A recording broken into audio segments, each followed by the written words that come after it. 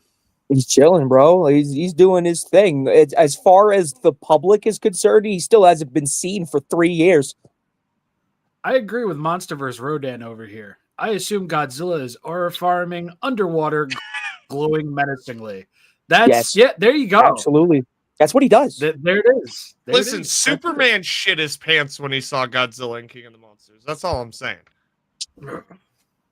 Superman? Oh, you mean the comic? Well, that too, yeah. Steve-O comes in. Still have to watch Badlands as well. Yeah, me too. Trust me, you'll enjoy it. You'll Me enjoy too. it. Mm-hmm. You'll enjoy it. Be on the right side of history. Go see it this weekend. Maybe. I don't know. I might. I ain't got shit to do. Well, from one monster series to the next. What? What?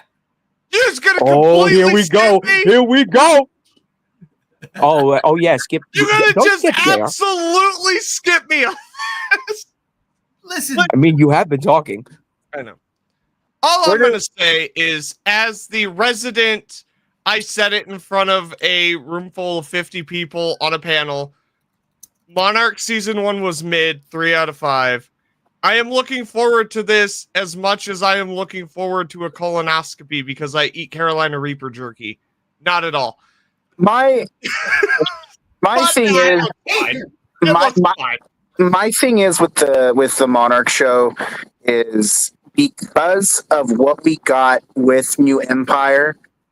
I feel a little like there's some awkwardness of we're going back to a very darker toned show, and if Supernova is still following that new Empire type tone, which it's supposed to not. It's supposed to be more grounded and darker. I just feel like it's going to be awkward if we get this dark tone show and then get goofy Supernova. And that's what I'm very kind of like about with it. Yeah. But Well, I'm still excited about it nonetheless. I think this show, at least I can say the trailer, the teaser for this, the idea of Monarch Season 2 looks like a lot of fun. I've been following a lot of the production stuff with it too. And there's going to be some wacky stuff, man. And I'm excited for it. Well, and like, the things I would like to see in this show is definitely revolving around the King of the Monsters era. Is Doherty still involved with the show? But that's well, no, Really? well, Doherty never really was a part of the show. I thought he was involved in season 1. Not as much as everybody thinks. Okay. I mean, he's in the credits. The thing is this is either going to take place during King of the Monsters or before. So that's where. With both. But you know what? That's another thing that's so weird because this takes place after the season 1. But in season 1 of Monarch, when Godzilla shows up, when he fights the Ion Dragon, did he have his 2019 dorsal plates? He had the 2019 dorsal plates in the modern time, but he had the 2014 dorsal plates in the 1950s. Yes. Yeah, Okay. because it's counting the comic as continuity, it seems like. Where he fought Muto Prime. Like, it's like Monarch takes place after he fought Muto Prime. Matt Shackman came out and said those comics do not have any continuity in these at all. So this is it's going to be confusing. Yeah. Well, then I guess he just decided to change the look of his fucking spines. I don't know. Yeah. Evolution. You know Evolution, what? yes. You're saying that? I actually remember reading them talking about that decision. And it caused a lot of controversy with continuity. So we'll see what goes on. So what my homeboy Chase is saying is don't buy the fucking Godzilla comics that are supposed to tie into the movies because they're not canon. That sucks. I have all of them. Fra, fra, fra, fla, fra, fla. Yes, Just like Monsterverse Spider-Man. lore being inconsistent as always. Yes. Fuck, dude. Fucking shit. But yeah, I can see some potential with the season 2. I'm gonna wait till all the episodes drop before I reactivate that Apple TV for 1 month. That's valid. Yeah, unless we decide to do an episode recap every week, then maybe. But I don't think we're gonna do that. Yeah. Yeah, I'll give it my money to support it. You know. Oh no! Oh no! I knew he was thinking That laugh. I knew he was thinking it. Said a fucking thing. No. I was going back through all the G shows, and we didn't do that. We did a I think first episode, mid-season, and then the end of the season. I think we only did 3. We're not gonna do that. Well, it was also because the way they spaced it. It was like the first 4 episodes, then one weekly, then there was another gap, and then it finished in December. It was really weird, so we couldn't really talk about it. That is fair. What a stupid way to do TV. It is. Well, it was stupid, and we talked about that being stupid. Yeah, we And talked about season the season schedule 2, there's going to dumb. be like, I think they said it's the first 2 episodes, and then an episode every week. Okay. As Spider-Man comes in and says, G1, no! No! No, I'm not gonna do that. I won't do that. But you know what I'm gonna do? Change the subject. That's what I'm gonna do. I like it. Oh, I'm so excited! Let's go. Yeah, look, ladies and gentlemen, we briefly spoke upon it last week because only one of us here had seen it. That one of us here has now seen it more than several times. Oh yeah, I've been keeping up with it. It was speculation when we first talked about it. Now we have a full trailer. Now we have tons are we of gameplay. talking about it? Oh, what are you talking about? That's not what I'm talking about. What you talking about? I'm talking about. Oh, Yo, that was perfect, Never mind. though. That was solid. That was solid. That's the end of the podcast. Calmate, my brother. man, fine. I ain't seen this. I got nothing to say. Tranquilo. We gonna get there. But first, we gotta get here. All right.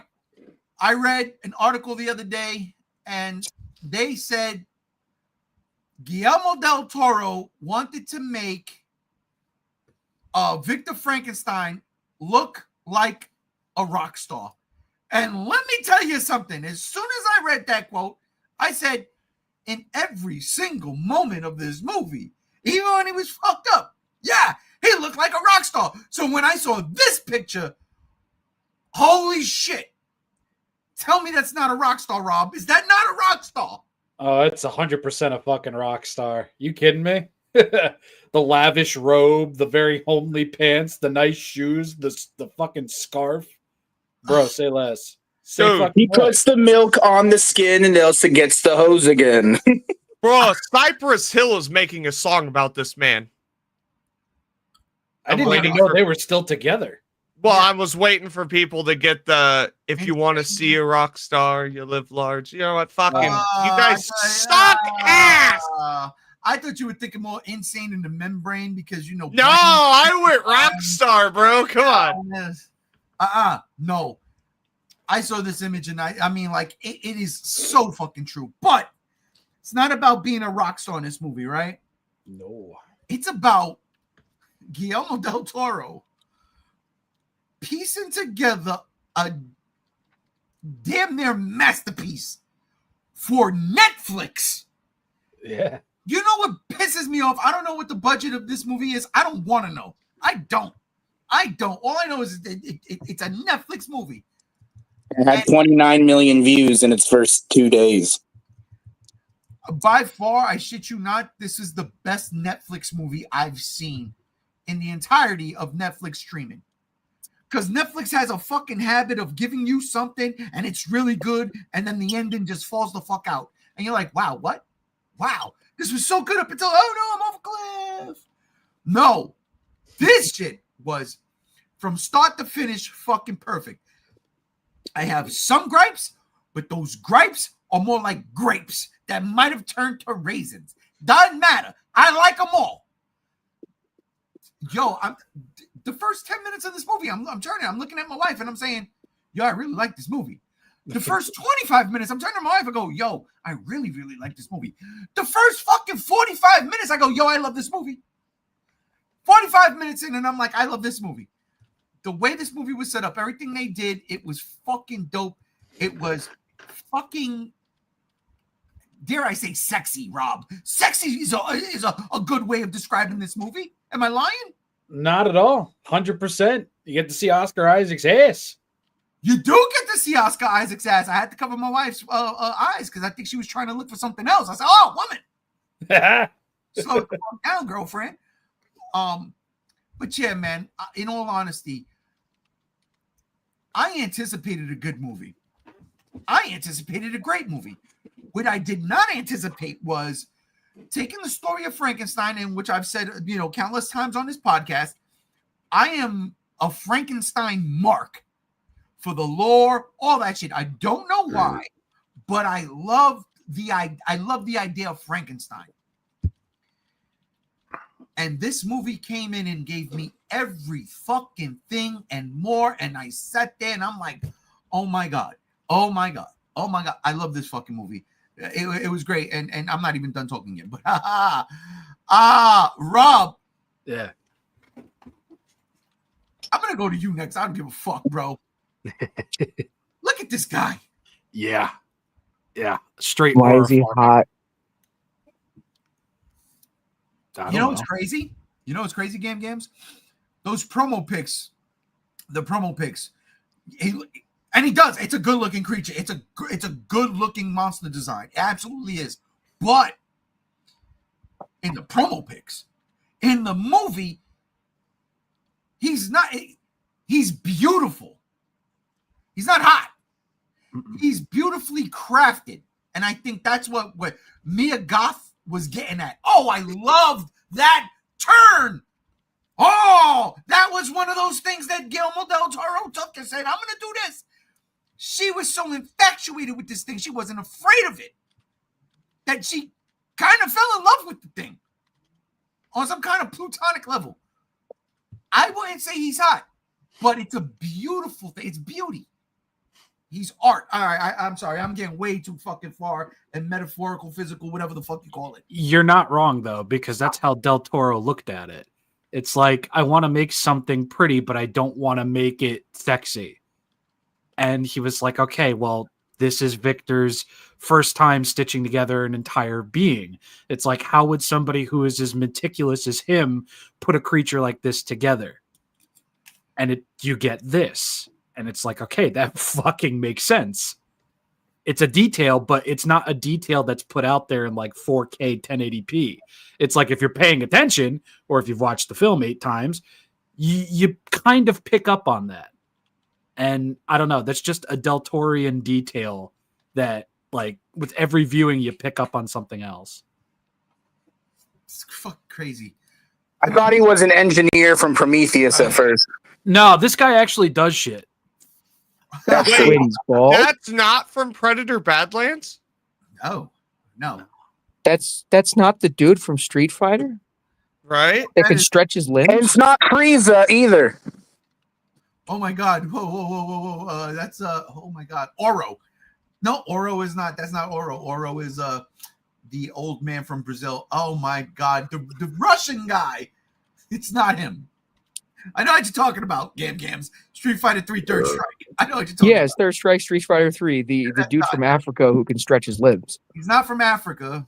Isn't he from India? No, Oh, that's no. awesome. This guy's what Gam is talking about is the guy. He's from Russia. Fuck, you're gonna make me look it up. No, Zangief is from Russia. And yeah, in Street Fighter 2, but in Street Fighter 3, trust me when I tell you this, bro. I got a Hadouken tattooed on my arm. Trust me, please. Yo, Okay. somebody talk while I look this up. Yeah. What are we trying to look up?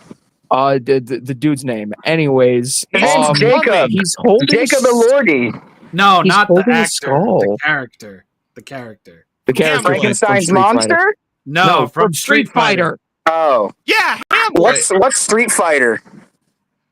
It's this thing that you do with the Necro! person His you name's really love. Necro. Ron Jeremy. Got it. It's I Necro. swear to God. What did you say, G1? It's Necro. That's the guy. Necro. Thank you. He's The the guy rapper? he's the Doslim of Street Fighter 3. All right, so where were we going? How sexy he was. Or how beautiful it was. Beautiful, yes.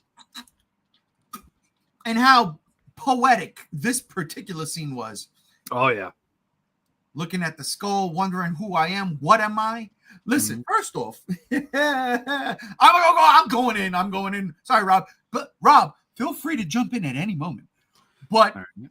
one of my fucking favorite scenes, right? Like, I love the fact that when Victor wakes up, he's, the creature standing at the foot of his bed. And Yeah. Victor's like, holy shit. So then he starts to talk to him. He's like, Victor. And the way the creature says, Victor. I loved it. Then I love the fact that after Mia Goth's Elizabeth character, he says her name, and then won't say nothing else. And when Victor Frankenstein threatens this dude's life, when he basically was like, yo, he killed the Baron, the guy that gave him all the money. What's his name? The guy from every Quentin Tarantino movie. Yeah, Christoph Waltz. Thank you, Christoph sir. Waltz, yeah. Christoph, he killed him. He turned this thing into a fucking villain. He's not. And when fucking Oscar Isaacs, aka Victor Frankenstein, says, say something other than Victor, or it's all going up. And he doesn't say a thing. And he just fucking sets everything on fire. And he's walking out and he says, Elizabeth. Bro, I turned around. I looked at my wife. She looked at me. I said, don't look at me, woman. You are like the sunshine to my vampire. And I had to turn the other way and, wipe my eyeballs for a second because I thought that fucking Guillermo del Toro. Yeah. Fucking, That was it was so good. Yeah. And That the was a thing is, I saw that coming. I even said it way before he even said it. I said he's gonna say Elizabeth. And even knowing that, when it was done, the way it was done, I was just like, wow. This movie was fucking fantastic, man. Best Netflix movie. Best movie on Netflix, period. one of Del Toro's best, period. And I still stand by that after a week. And I wanna get into that in a second. But who else here has saw the movie out? I know JR hasn't, but Chase has. Chase has. Gams? No. You know what, Gams? You can go take you and JR, and you could go in the corner and sit there and time out for 5 minutes. But brother Chase, what did you think about Frankenstein? Because I know this is not up your alley. Oh, I thought it was,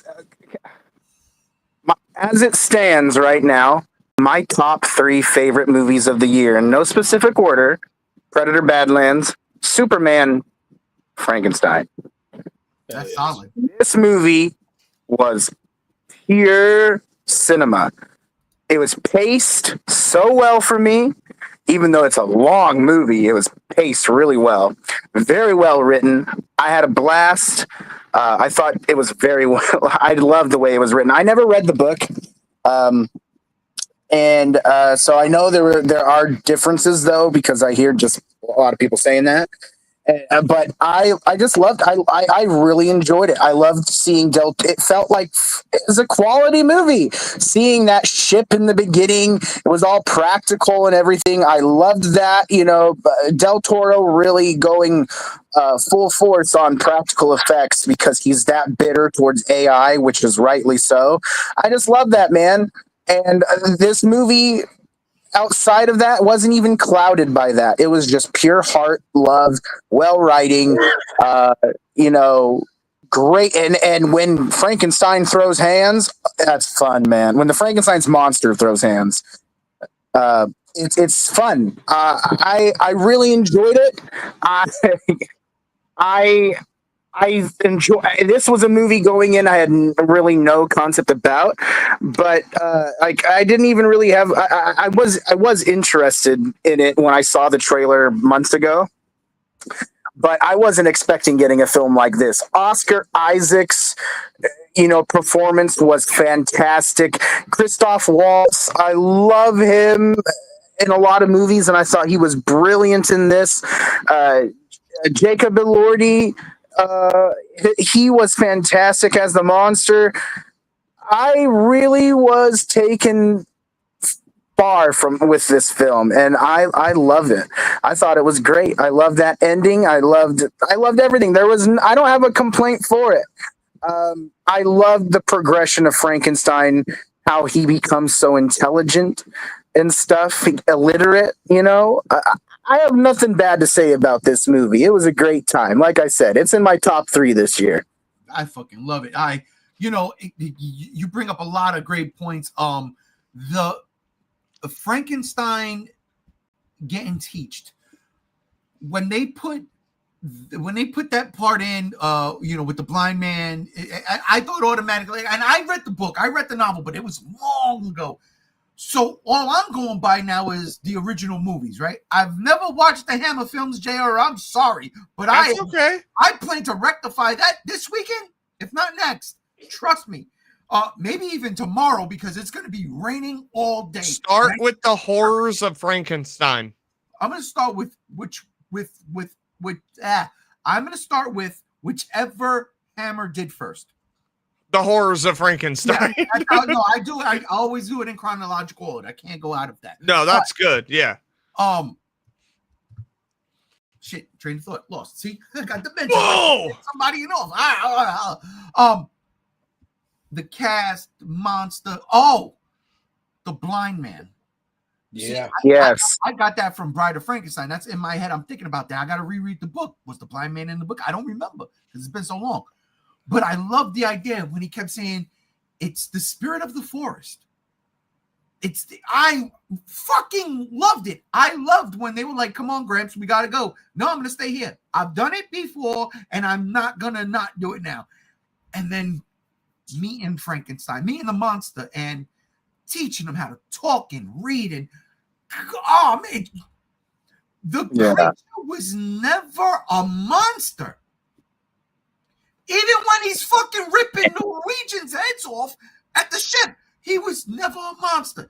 He was after one thing and one thing only. And even then, oh my God, it was just perfect. And I got to be honest, massive props to Guillermo del Toro for breaking this movie into 2 stories. Yeah. And I love that part when he says, now I will tell you my story. I love that part so much. It was so good. Let's not forget, you know, one of the reasons why this movie works so well too, it doesn't just, well, Chase, I want to throw this out there to you real quick. You loved the remake of the Wolfman movie, like the Halloween stuff and shit, that gothic horror. This captured all of that gothic horror. Oh yeah, dude, it makes me so excited for what Robert Eggers is cooking with Werewolf. I'm like, okay, he's how's he going to top it, or how's it going to be on par? But I'm excited. Gothic horror is really intriguing, and I'm glad we're getting this type of like resurgence or emergence of Gothic horror. I think that's perfect. I will say resurgence because I want to say that the original Universal films were Gothic horror in their. Oh, they absolutely were. Yes. Yeah. But this modernized version of Gothic horror is gorgeous. But yeah. This movie had something again. It can't be all doom and gloom, right? I mean, it could, and it still work. But there are moments of levity in this movie that you would crack the fuck up on. For instance, Victor showing his experiment in front of all of the medical scientists, all the top brains of wherever the place they were in, bringing the corpse to life while he's throwing a rubber ball. I love that. I fucking loved it. Then, in typical Guillermo del Toro fashion, when you want to get the spooks and the scares and the nastiness, yo, this movie gets gory. The corpse on the table that pops up when he uses the thing in the front. Bro, scared the shit out of me. The explosion of the facility and what happens to Victor, absolutely gory and horrifying. Like I was like, that shit fucked me up. So I have a question. Are we now having the great resurgence of the classic monsters from 2 of the greatest directors of all time, being Guillermo del Toro with The Shape of Water with Gilman, Frankenstein, and then you have Robert Eggers, I know, Nosferatu, the classic Dracula. It's not the same, but it is the same. And then he's doing Wolfman, like Werewolf. Or Werewolf. Like, to me, it's like we have these 2 fantastic directors coming out and making their interpretations of these classics, and it's got me all hyped, dude. I'm gonna watch this. I'm gonna watch it. But wait, there's more. Ooh. And y'all gonna laugh at this one. And the engineer here? I totally understand what you're gonna laugh at. But there's actually a Dracula movie coming out this year. If not, it's already out. Directed by Luc Besson. The man that made The Fifth Element. The man that made, oh my God, La Femme Nikita or Just Nikita. Really? Luc Besson's one of my favorite fucking foreign directors of all time. Like, I love that guy because he's just balls to the wall. It's a foreign Dracula movie. Yes, it's a foreign Dracula movie. I haven't seen it yet, but it comes out this year, and I want to watch it. And not to compare it to this, because this is not going to compare to this. In all honesty, it just won't. And again, my love for Frankenstein, outdoes the love for vampires and all that shit. But think about this. JR, you hit it on the head. Guillermo del Toro has done Frankenstein, has done Creature from the Black Lagoon, and has done vampires in Blade 2. He's also done cockroaches with Mimic. Oh, God. So I'm just saying, like, I mean, I listen, Guillermo del Toro, if for whatever reason you want to give Robert Eggers his go do the Wolfman thing. But I mean, I want to see Guillermo del Toro do all of these classic movies now. Dude, I have this like envision where it's like Universal tried to do that dark universe and it failed immediately after The Mummy. And then two dudes who know their shit started making these fantastic classic horror films. And it's like, well, here's your dark universe. Two dudes, drastically different visions, but still have that gothic horror roots. Both Gilmo and Robert Eggers. It is gothic horror. Their roots, just different visions. And it's like, it just springs up to mind. It's like, fuck. Universal, you should have hopped on these two. Like, what are you doing? Get them in a room together. Yeah. Bring a camera. You sit here and tell me Robert Eggers and Guillermo del Toro make a movie. Oh, not make a movie, make a universe. That would be hands down one of the greatest things ever. So then that brings me to my question. This is what I want to know. All right. And everybody here, even if you didn't see Frankenstein, we've all seen a Guillermo del Toro movie, Pacific Rim. We've all seen Pacific Rim, at the very least, okay? And I'm sure we've all seen way more than that when it comes to Guillermo del Toro. So I'll ask this question. This is a question me and my best friend, we always talk about. The heads of the tables, right? Who sits where in terms of filmmaking, the directors? Like, where do we put certain directors? And before we get to that, let's get to comments. The comments. Oh, we read that one. Oh, I wanted to do it again because it shouted me out. So fuck everybody. GBK and GXK were fun, but I think it's time to get serious now. I hope Supernova does that. Yes. Monsterverse Rodan comes in and says, "Hey, Al, he's a rock star." Stop it. Definitely. Get your game on. Go play. It had a $120 million budget. Yeah, Frankenstein had 120 mil. It only made 400,000 from its limited release, but well, they should have released it. This should have been a full-blown theatrical release. I agree. And I think it would have covered that. It would have been Netflix's, like, listen, we're going to have it on our streaming service, but this shit's going into theaters. You could have. Well, it had 29.9 million views in its first 2 days on Netflix, so I'm thinking it's doing just fine. And you can times that by $20 a month per how many people have it. Yeah. But then you have to adjust it for inflation. Oh, yeah, that's true. That is true. Steve-O comes in and says, "This one reminds me of Mary Shelley's Frankenstein." Yeah. That's a good movie.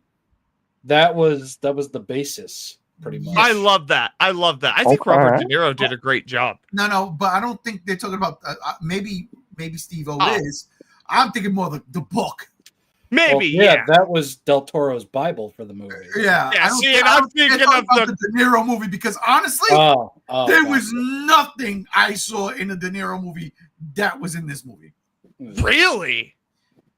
The De Niro movie was trying to be what Dracula was. Yeah, but it was good. It was something. Nana-kun comes in and says, she puts cats in boxes. Sorry, the emotes, the inverted colors for my monitor. Cats in boxes. Steve-O comes in and says, "I love gothic horror." I think we all do here on the G Show panel. Mm-hmm. Oh, absolutely. Anthony comes in and says, "I want to see someone do an original Invisible Man next." They kind of did with Blumhouse, but not really. Anthony comes in and says, "How do you guys think Gilmo would do with an Invisible Man?" I think you nailed it. With Blumhouse already did it, and for what it was worth, it was better than Hollow Man. Well, and like I watched the original 2 fairly recently, and as far as classic Universal monsters, he is one in the first movie. The second one was more of like, it's Vincent Price is why people went to go see it, because it almost has nothing to do with the first one. Kind of the serum, The Invisible Man's weird. That's a separate discussion. I'll put it like this. You want to see something really good with the Invisible Man? Just go read League of Extraordinary Gentlemen, volumes 1 and 2. That's all you need. Volumes 1 and 2. And there's your Invisible Man right there. And then Anthony comes in and says, how do you guys think Gilmo would do with the Mummy? I heard Brendan Fraser's already coming back. Brendan Fraser. The whole original cast is coming back, actually. But I'm also so confused about that because they already have some type of Mummy movie already like filming. As far as a couple months ago, some guy was talking about it, some director. So like, are they doing now another separate movies with the Mummy again? Because like that's going to be really conflicting with each other. I mean, the Mummy as a concept is like a public domain thing anyway. So yeah, there's that. Listen, I think it's going to come down to this: the nostalgia for the '90s Mummy movies and Brendan Fraser and the entire cast. That's going to bring them to that. The other Mummy movie can stand on its own, but you got to do something to compete, kind of. One's going to be an adventure movie. The other's going to be a horror movie. Which, in and of itself, I will say, the Mummy's not that scary. It's a dude with bandages. The Monster Squad took him out in 2 seconds. Hey, take it easy. Have you ever seen Boris Karloff? I mean, he's the Mummy. He's Frankenstein. He's the Mummy. It's great. The Mummy's hand, the Mummy's tomb. You know what I'm saying? The Mummy's anus. They're good. Steve-O, right? Yeah. Comes in and says, I believe that slowly studios are letting directors do their thing, especially in the genre. Yes. Yeah. But Guillermo del Toro within the genre has proven himself multiple times over, especially Robert Eggers. And I think that's where it's like, for me, these two directors stand out. It's like, fuck, they're my go-to for any project. Because they're going to take it and they're going to be like, yeah, fuck you. I'm going to do my own thing with it. Thanks for fucking greenlighting it. So, JR, I'll start with you first then. Yeah. In the grand ballroom of directors, there's the one head of a table. And at that head of the table, it's going to sit the top directors of all time. Does Guillermo del Toro deserve a seat there, or is he in the second seat? Where would you play? What table would you place him? The first table, the second table, the third table, the last table? Where would you place Guillermo del Toro? I can't. Here's the problem with it: is I've seen. This is the only movie of Guillermo del Toro's that I haven't seen yet. Well, and The Shape of Water, but we'll have a separate discussion on that. What? Jesus Christ. Oh my God, dude. Why is he on this part? Kick him off! It's one of those things. I'm waiting for that nice 4K release, which I probably missed. But I gotta go to fucking Idaho for this bitch. I gotta go there and just grab his fucking face and just shut the fuck up, sit there and watch it. I got your straw with your cup right here, sippy motherfucker. But here's the thing. I can double feature The Shape of Water and Frankenstein now. That's true. We could. I am not opposed to double featuring this movie, which, in all fucking honesty, will probably happen this weekend. This Sunday specifically. I got the projector set up. I got Netflix. I'll probably double feature these movies. But I'm going to be completely transparent here. Out of all the Guillermo del Toro movies I've seen, I enjoy all of them. I haven't hated a single one. Maybe Mimic, but I still enjoy it. Ain't his fault. It's not his fault. It's not his fault. Yeah, that's definitely. I won't say it's his fault. I think he's sitting behind Robert Eggers. Okay. No, that's fair. Everything Robert Eggers has touched to me is gold, which Guillermo del Toro is a fantastic director. Pan's Labyrinth, that's the one to me where it's like, it's fucking brilliant, but I think it's just like 30 minutes too long. Whereas Robert Eggers, I haven't hated any second of any movie he's done. So where does Robert Eggers sit? He's at the head of the fucking table, bro. Ahead of what table? The table. If we're gonna talk about fucking just straight up horror movie directors in the modern age gothic horror, that wasn't the question. I'm talking directors in general. Yeah, Robert Eggers. All right, so and that's the thing. So all right, I'll put it like this. For me personally, Spielberg is one of, if not the greatest of my lifetime. My lifetime. That's fair. He went through every single genre and knocked it out the park, except for the AI genre. He wasn't quite there yet. Maybe if he does it now, he'll use a little bit of AI, but I digress. He'll do Ready Player 2, and then he'll do that. And you know, and that's not to say he hasn't missed, but Spielberg is a director. He is taking, he has taken a bit of everything and done it. And literally, for the most part, it works. Like, that's how I look at it, you know. So for me, Spielberg is like at the top table.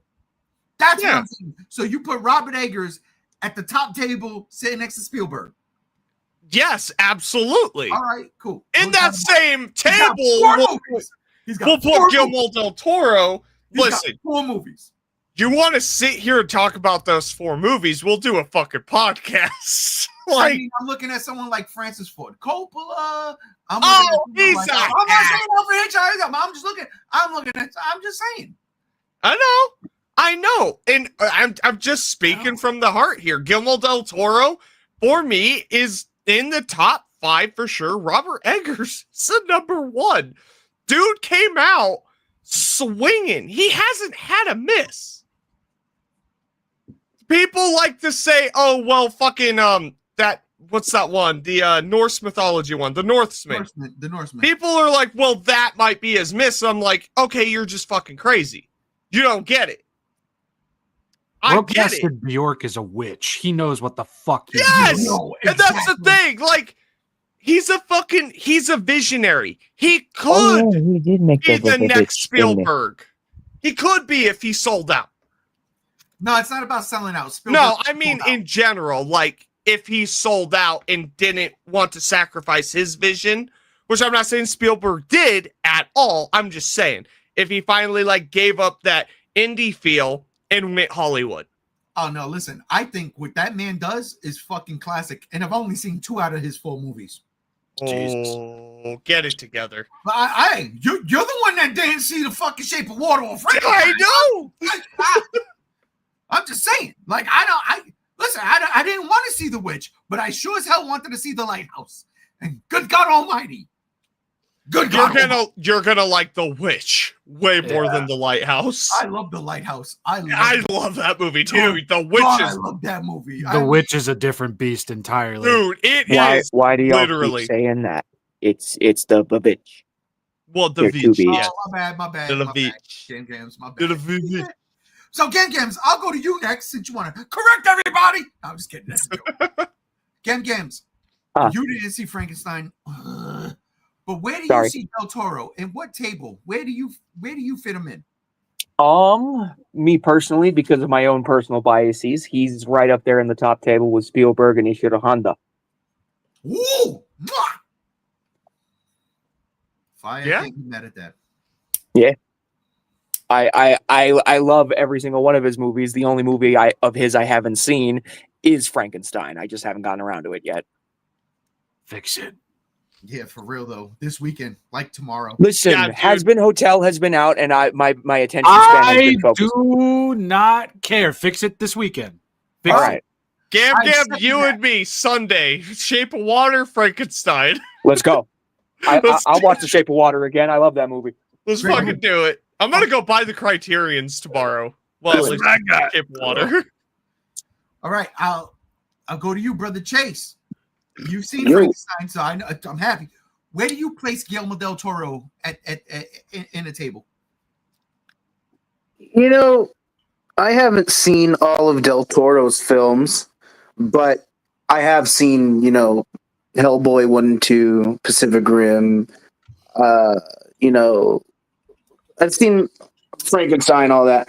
But I've always have placed Del Toro at his own table in a way. But if you want me to put in an incorporation to where he stands with the greats, he's definitely right there with Spielberg and Ishiro Honda's a good example. Great example. You know, he's definitely at that table with the great directors that we've had in our time.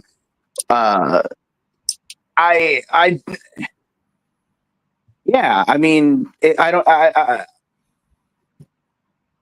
don't know if you're really wanting. I guess I was confused with the question. If you were trying to compare the two of Eggers and Del Toro, if that's what you're asking. No, not at all. Not at all. Okay. So then, yeah, he's definitely at that table, if not at his own table. I think what's cool about Del Toro is that he's such a great director, but he does things differently than what Spielberg does.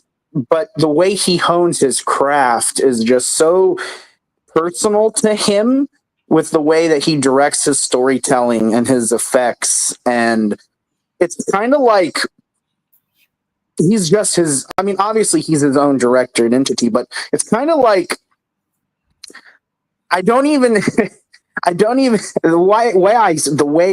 I say at his own table is because on sometimes, like some degree, I think that he's better at things than what Spielberg does. And Spielberg to me is my all-time director, just growing up from nostalgia. But with what Del Toro does, he's kind of like, you could see him being the Spielberg if Spielberg didn't exist. I would think that he's like at a throne, you know. That's kind of how I see it. Like Del Toro is he's just a really, he could be at his own king seat the way I see it. He's not even eating at a table. He's eating his Kentucky Fried Chicken on a chair, looking at everyone at tables. You know, I love Del Toro. You know, like I said, I haven't seen all his movies, but just being interested in how films are made and wanting to be a director myself and studying film and looking at directors and everything, the way he makes his movies is just immaculate. You know, it's awesome. And it's hard to place him in that question because I go back and forth a lot too. But Del Toro he's just his own entity, man. He doesn't need to be at the table, you know. But and I know I'm taking this way further and more dramatic than it needs to be. But yeah, Del Toro's definitely sitting there next to Spielberg as one of the greats. You know, I definitely say that he's at that table. Oh yeah, Feel you. Yeah. Rob. For me personally, at that top table, like Del Toro sits above Spielberg, Scorsese, just about the fucking Coppola. I mean, I'm sorry, Coppola, you got 3 good movies, and only 2 of them are Godfather movies. Yeah, exactly. On my personal table, right up there with the 3 I mentioned, is also John Carpenter. Oh, listen, hey, you shut. I ain't taking that away.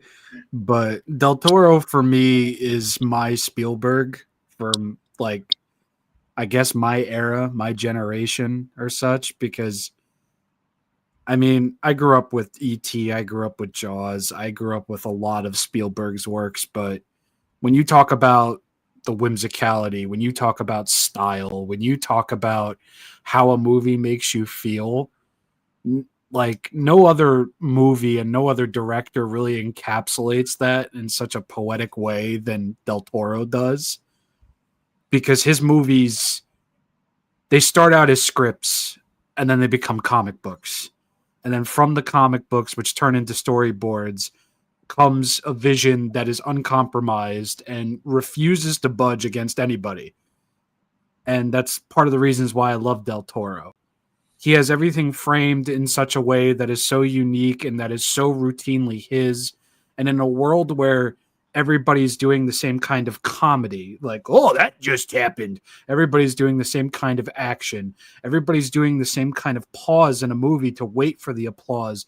Del Toro is just giving you himself throughout all of his films, even something like Mimic, which wasn't entirely his. The Weinsteins can burn in fucking hell. Oh boy. Fuck them.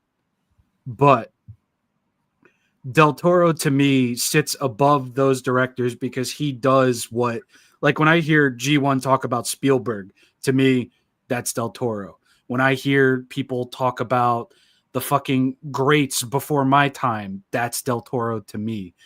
And when I hear people talk about like the horrors of Birds or Psycho, it's like, that's Del Toro to me. So Del Toro does sit above everybody, just because, like Spielberg, he's done so much. Granted, he hasn't done Aliens yet, and I'm waiting for the day he does. And dear God, help us all. But the best thing about Del Toro for me is that he can give you a monster that is scary and that is terrifying, and he can make you feel that type of sympathy for that monster that is scaring the shit out of you. And I love that dichotomy. I love that juxtaposition. I love everything he does with a movie, because it doesn't, like, at the end of it, I watched Frankenstein once every day this fucking week. Ooh, yeah. And for a movie that's 2 hours and 40 minutes, 36 minutes. 36, this movie melts like it's 20 minutes long. Wait, how long? Yeah, 2 hours and 36 minutes. Yeah. I'm okay with that. No, Dude. but like Rob just said, what did you just say? Melts what? It melts like it's 20 minutes long. It's okay. fucking true. It's like It's paced extremely well. It is, because you're sitting there and you're watching it and you're like, oh, wow, I'm probably only like 20 minutes in. And you realize, holy fuck, I'm an hour and 30 in already. It's like, where did the movie go? And I don't remember the last time I sat down for almost a 3-hour movie and then like actually felt like I wasn't bored or had to get up and walk around, and that's what I was really surprised about with Frankenstein. And yeah, it was paced extremely well. And I think that just speaks to, like, when Del Toro says, I love this, and then you look at the movie that he's talking about, you understand it. Because his two, like, critical fucking stories for his life, for everything that has made him a filmmaker, has been Pinocchio and Frankenstein. And he got to do his versions of those tales back to back. And the fact that my favorite director got to do his fucking passion projects back to back, and he knocked both of them out of the goddamn park, that to me, like, yes, that is opportunity. Yes, that is fate. But at the same time, you hear all these, oh, this is my passion project. This is this. I'm such a huge fan of that. And you go and see the movie. It's like, what the fuck part of the movie are you a fan of? Where was it? Here, I feel it. Every scene, every cut. Being able to feel the passion. Yeah. And it's every single fucking scene. Every set is built. The boat is built. The fucking ice was built. Everything is built. Yes, there are blue screens. Yes, there are some forms of CGI here and there. That's fine. Yeah, and there's nothing wrong with that. But I'm just saying, like, when you see Dr. Frankenstein's fucking facility, it's there. Yeah. There's a miniature and an actual operating building that is there. And so, sorry. I was just going to interrupt for a second, because Guillermo del Toro is a part of a documentary, kind of, where they talk about Dario Argento, Italian film director, and he is talking about the original Suspiria. And he says that movie helped inspire him to this day. And I've seen some of his movies, the color palettes. I'm like, dude, yeah, a million times. Yeah. Motherfucker. See, and I know you know. I know you know, and I know you know, I know. Dude, you're gonna see it, and it's beautiful. You're It going to literally- feel the quality when you see this movie, and Well, and that's I what's can see it. refreshing to it. I can see it in this still image here because Dario Argento liked to use a lot of different colors, drastically different colors, and you can see the lighting here. The shadows are dark. The brights are bright. It gets me excited. I'm gonna fucking watch it. Let's not shy over who was seeing it, Rob. The twinkle in Mr. Frankenstein Monster's eye. The eyeball was my favorite part of this creature design. That was magnificent, and it was such a wish upon a star fucking moment without them having to say it. Well, yeah, because like from what I know of Frankenstein's monster, he's a tragic character. He didn't ask to be brought back with different pieces of different bodies, and it's like you always feel for him. He's not inherently evil. He's misunderstood. He is evil. What are you talking about? Got an abnormal brain in his brain. Abnormal motherfucker. Yeah, okay. And then Gene Wilder comes out and does a fucking tap dance session with him on stage. I will say this. Watching the classics after I seen Del Toro's instant classic, because that's what it is. Watching the classic Karloff's Bride of Frankenstein, I thought was the pinnacle. It's not. It really ain't that good, actually, especially after watching Del Toro's. But there are moments in that movie that are just fucking perfect. The end of that movie when the creature tells Frankenstein, "You go, you live," and then he turns to the fucking the Dr. Preterius, whatever his fucking name is, "You stay, you die." And he blows the fucking castle up. I thought that was fucking pointless. Like, you don't get that from a movie in the fucking 1930 something. No. But Del Toro catches all that shit.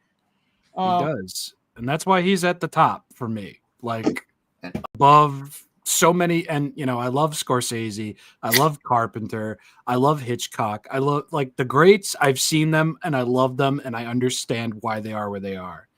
It's just, for me, Del Toro is at the peak of that just because he's not making a movie. He's making something that means something to him. And you can feel that in everything, even when control was ripped away from him in Mimic. It's funny. I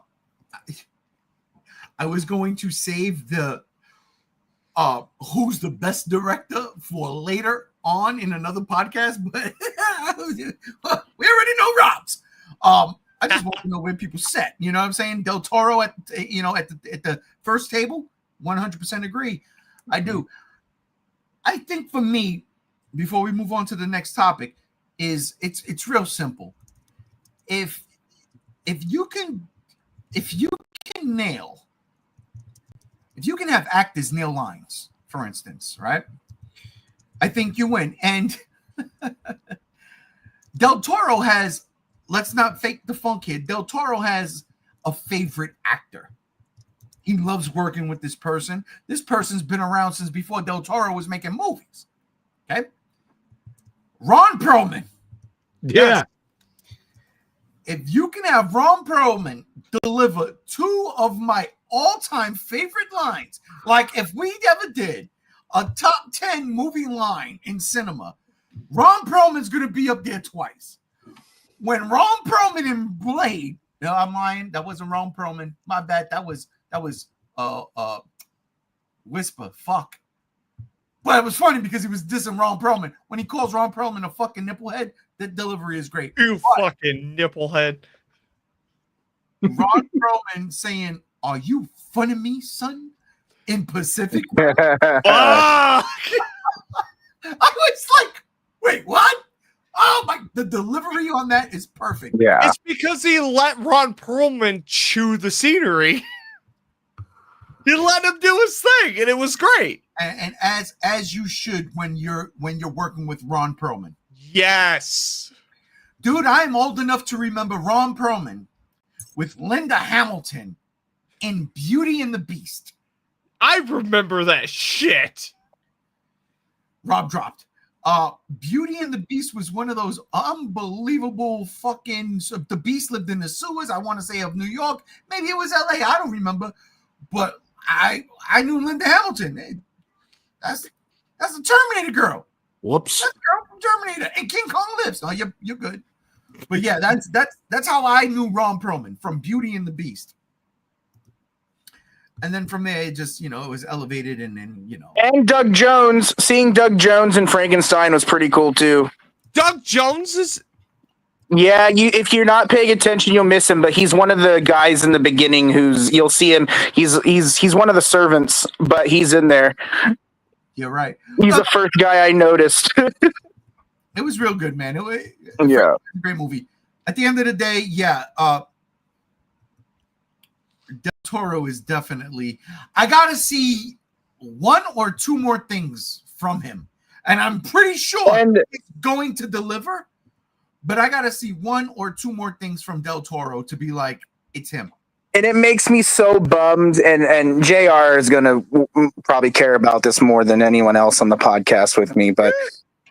I wish Del Toro got his chance to do The Hobbit before Peter Jackson had to come in, because that would have been a really fun series too.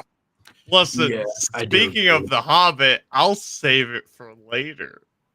Oh boy. I did just want to say really quick that next week Netflix is putting out a Del Toro documentary called Sangre del Toro, which is chronicling his life's work and his creative process. And there's going to be a look at his adaptation of Frankenstein. And yeah, it comes out next week, I believe, next Friday on the 21st. And people should definitely fucking watch it, because more Del Toro. Well, it's not even just that. It's Del Toro brought, I don't want to discredit the VHS films, but Spanish Gothic horror to the forefront. He is the leading man of Spanish Gothic horror, and everything he's done has that flair, and I fucking love it. I wish, to this day, Rob can agree with me, that he would have been able to help out with that Silent Hill fucking game. Yeah, that's an extra sore spot for me. Because it's Del Toro, it's Kojima, but it was also Junji Ito. Yes, you get three of the prolific horror genre definitive, and the guy from The Walking Dead. I forget his fucking name. Norman Reedus. Norman Reedus, dirty guy. It would have been the greatest survival horror game ever. Fuck. Yeah, I feel you. Like, son of a bitch. I'm drinking to it, believe me. Like, it's one of those things, though, where it's two survival horror fans, Silent Hill fans, like Rob and me, could sit here and be like, yo, Del Toro was going to do creature designs for a Silent Hill game? As directed by Kojima? Fuck, dude, that is like, there is no brainer, and there's God tier, and that's God tier. I don't know. Yeah, it's crazy. Mm-hmm. That to you is like when I heard George Romero was going to direct the Resident Evil movie. Yes, just do it. It makes fucking sense. Right. And my God, I wish he fucking did. Fuck you, Paul W.S. Anderson. 3 documentaries I have seen about that, and another topic. Look, out of the 8 movies, I think there's 8 movies. Out of the 8 movies, there's like 3 that's good. The best thing to come out of those movies were the soundtracks, because they actually went outside of the US and got some fucking Scandinavian fucking metal shit up in there. Yeah. Come on, man. I'm sorry, but Resident Evil Apocalypse is still, to me, I was like, all right, closest. They're doing it. It's the closest they got to anything that resembled Resident Evil. Practical nemesis. Fantastic. It's just that to me works. But that's not what we're talking about. Look, at the end of the day, Del Toro, definitely top 10 director, sits at the table, absolutely. We can have this discussion on and on and on and on and on. And what he did with Frankenstein, now he's done twice with, in my opinion, horror movie icons, because make no mistake, The Shape of Water is the creature from the Black Lagoon. And what he did with that, and the way I hold that original trilogy, the way I hold that in my heart with such fucking regard. Del Toro fucking gave me a classic. It fits right in. And what he did with Frankenstein, blow me down. Blow me down. And yes, unfortunately, and this is not a thing I want to brag about, I still have yet to see Nosferatu 2024. Jesus Christ. That will be rectified tomorrow, because tomorrow is going to be raining all day here in Vegas, and the daughter is not here. She's out having a good old time with her peeps. So it's going to be me and the wife, and I'm going to say, we're going to sit down and we're going to watch this, and I'm going to finally see it, because you know what I think I was scared of, Rob? What's up? I know this movie's great. What I'm afraid of is it's going to be better than Werner Herzog's. I love that movie. Listen, So I love RJ, fucking G1. Wow. I'm gonna be frank with you. I watched Werner Herzog's Nosferatu. The fucking I'm drunk. What's the name of the movie again? Nosferatu. I watched that shit. Listen, there are tiers. Robert Eggers' Nosferatu is in a different fucking tier. Werner Herzog, bro, I don't know if Robert Eggers touches that. That's what I've been saying. Like, as much. Hold on. As great as Nosferatu by Eggers is, I don't know if homie touches that. Even if Robert Eggers got Macklemore to play the vampire. You dissing a Godzilla actor right now, bro. How cush? Nosferatu's like, I walk up in the club. What up? I got a big castle. Wow. He really does. Bars! Dude, they are. Only got 20 rats in my pocket. Stop it! Chase! You're not allowed to kill the stream! We talked about it! He did it again!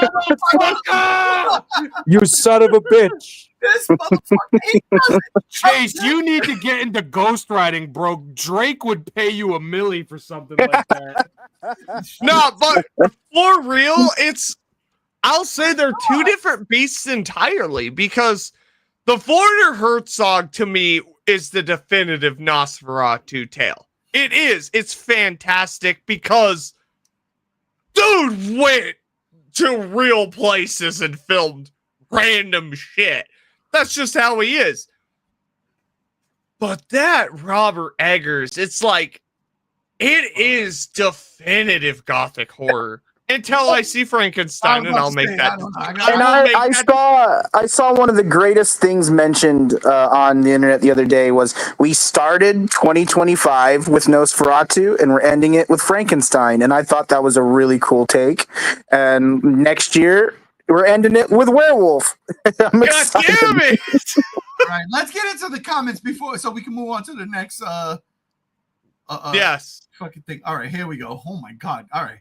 Dude, so long. See. All right, where we are? Give us Toro. We did that one. Howard, Mummy. We did that one. All right, Stevie wrote Del Toro for Mummy definitively. Definitely. I said what I said. Steve-O comes in and says, I believe that slowly studios are letting... We've read this one. Okay. Anthony comes in and says, with the Mummy, how do you make it scary? Truly scary. Atmosphere, you don't. Focus on the curse. Yes, absolutely. The curse of the Mummy can possess. I would like that. For me. It's not so much the creature, it's the air around the creature. Exactly. Mhm. The spirit that inhabits who it can control. I mean, remember, like when they opened up the tombs in the Great Pyramids, everybody thought it was a curse because everybody started to fall ill and die. No, it was the fact that this the germs of centuries ago. We're not immune to that because we haven't gone through it. They opened it up, we breathed it in, we died. It's a curse. It's science. Nah, bro, that's King Tut's curse. That ain't no science. Get the fuck out of here. Oh, I thought that was come out of your mouth. It's science. Nah, bro, that motherfucker sent them bitches to the Shadow Realm. They was trying to jack Yugi's deck off that shit. Listen, it's time to duel these comments. RJ comes in. I don't think RJ. Steve-O. Who the hell is RJ? This is my third gin and tonic. Shut up. And your name's JR, not RJ anyways. Get it right. Listen, I am who I am, and I encompass all. Steve-O comes in and says, I don't think Del Toro had a bad film. I'd agree. Steve-O comes in and says, Del Toro has his own table, and you can't place him with others. Now we'll have a conversation. Anthony says, for me, for horror movies, my top table is going to be Spielberg, Hitchcock, Argento, my man, Barker, Fulci, my man, Del Toro, Carpenter, and Romero. This man knows his shit. Anthony comes in and says, I like Del Toro, but sometimes he can be inconsistent with this tone. He can jump all over the place in one movie. I haven't seen that. At least in the movies I've seen. I haven't seen all of Del Toro's movies. Pan's Labyrinth for me. Coming back to theaters next year. I will see it. I did see that. Too. But that's the only movie of his where I'm like, I can't quite grasp it because I might not get it. Oh, dude, that's my favorite. I love that movie. Shit. Anthony comes in. G1, Chase, Rob, and JR. In your guys' honest opinion, how do you make a movie like The Mummy scary or similar to what you saw with Frankenstein? What the fuck am I, chopped liver? Steve-O comes in. Silent Hill F was not Silent Hill. Disagree. Massive disagree. I should have jumped. I agree with Steve-O. I do not. Separate topic. Yes. Anthony comes in.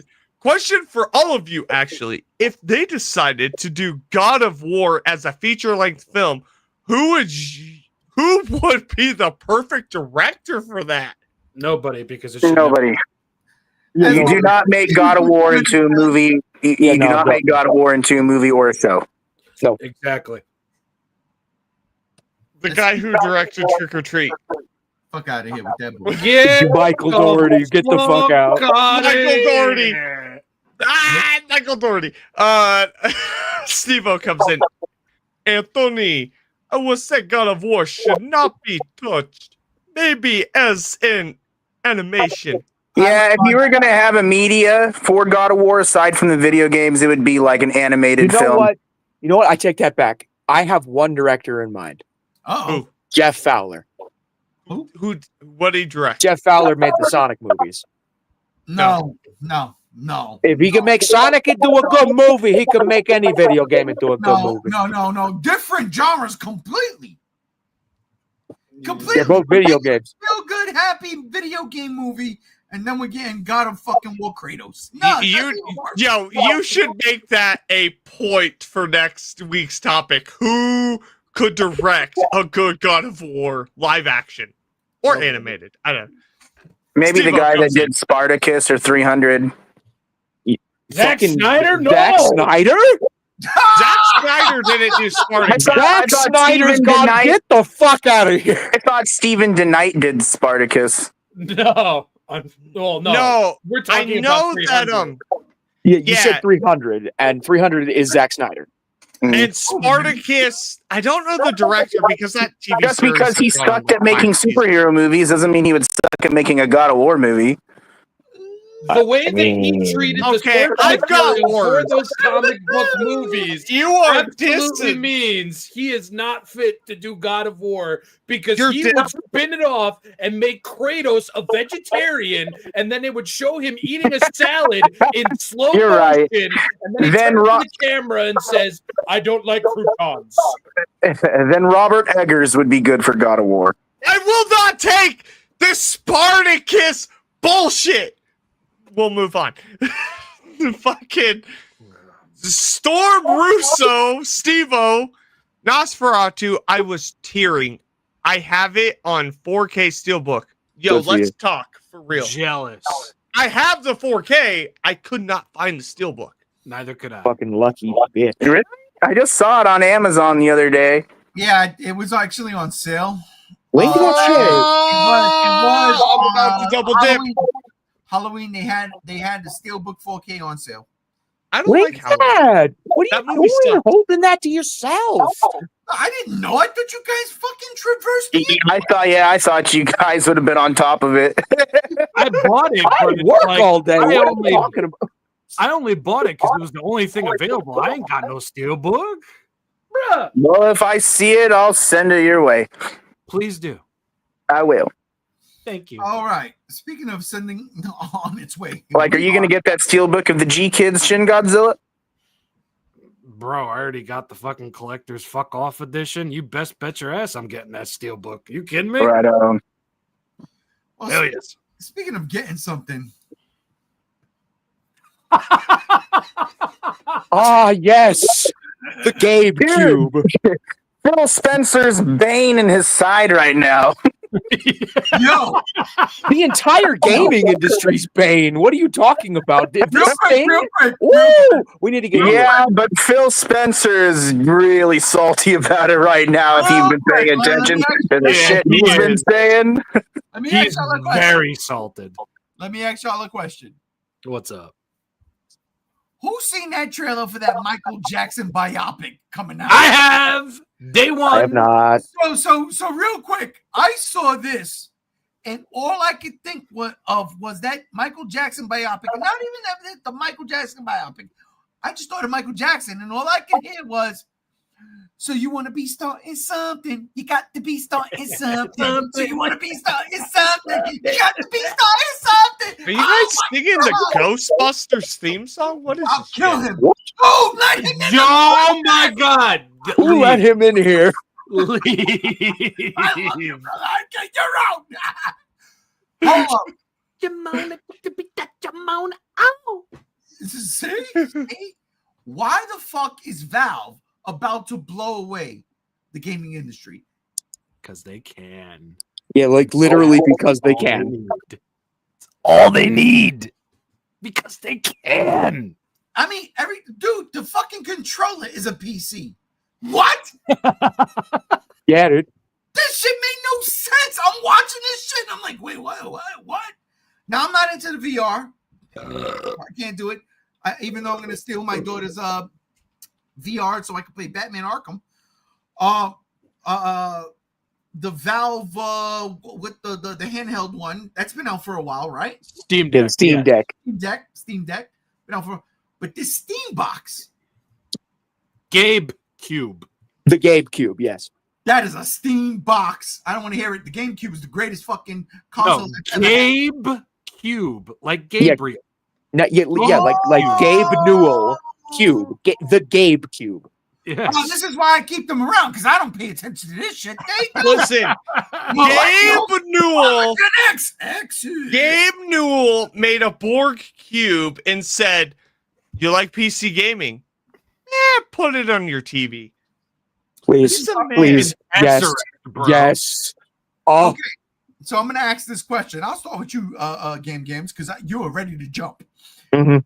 I Do will it. start with you, Jams. God, Jam Jams. Jam Jams, let's go. How much have we had to drink? Holy shit. Too much. Enough. I still got 4 in the fucking tank. Bro, I'm sitting here. This is my next one. I'm finally, after 2 months, drinking this Pabst bullshit Godzilla. Hell yes. Hell 2 yeah. months in the fridge. Keep the fucking can when you finish it. Don't crush it. I Oh, got are them you all. crush your soul. shitting me? I have 5 more. I got them all. Oh, by the way, I just saw the Pabst 3-pack. Oh, you motherfucker. Anyhow, let's get to the fucking topics. Let's do it. Let's do it. Yes, yes. Games. Mm. Is this the game changer or a console? Yes, it killer? is. It absolutely is. Especially because we do not have a price yet, ladies and gentlemen. We do not. Oh, But you're going to be if- pissed. if this thing ends up in the $500 to $600 range, then the Xbox Series X and the PS5 are fucking finished. All right, because we will have an affordable gateway to some of the best gaming that you can possibly do, which is PC gaming. You can literally just do whatever you want. It's your PC. You can literally put Windows on it so that you don't have to deal with the incompatibility issues with the Steam OS, because Steam OS is based on Linux and not every game runs on Linux.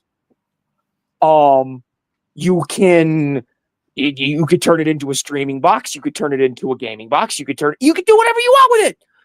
And like, I am seriously now regretting getting the MetaQuest, even though I got it for free, so it's not really a big deal. But still, you finally got it? Yeah, I finally got it. Sick. I'm happy for Heck you. Yeah. I really like the Batman Arkham game, and the Beat Sabers is fun. I went into VR chat once, but I was too shy, so I left like within 5 minutes. Respect. Virtual fucking geek out next year, coming soon. Right? No, like if we could all do it in VR chat, like it'd be based, because we could all like interact with each other in with 3D models and stuff. It'll be great.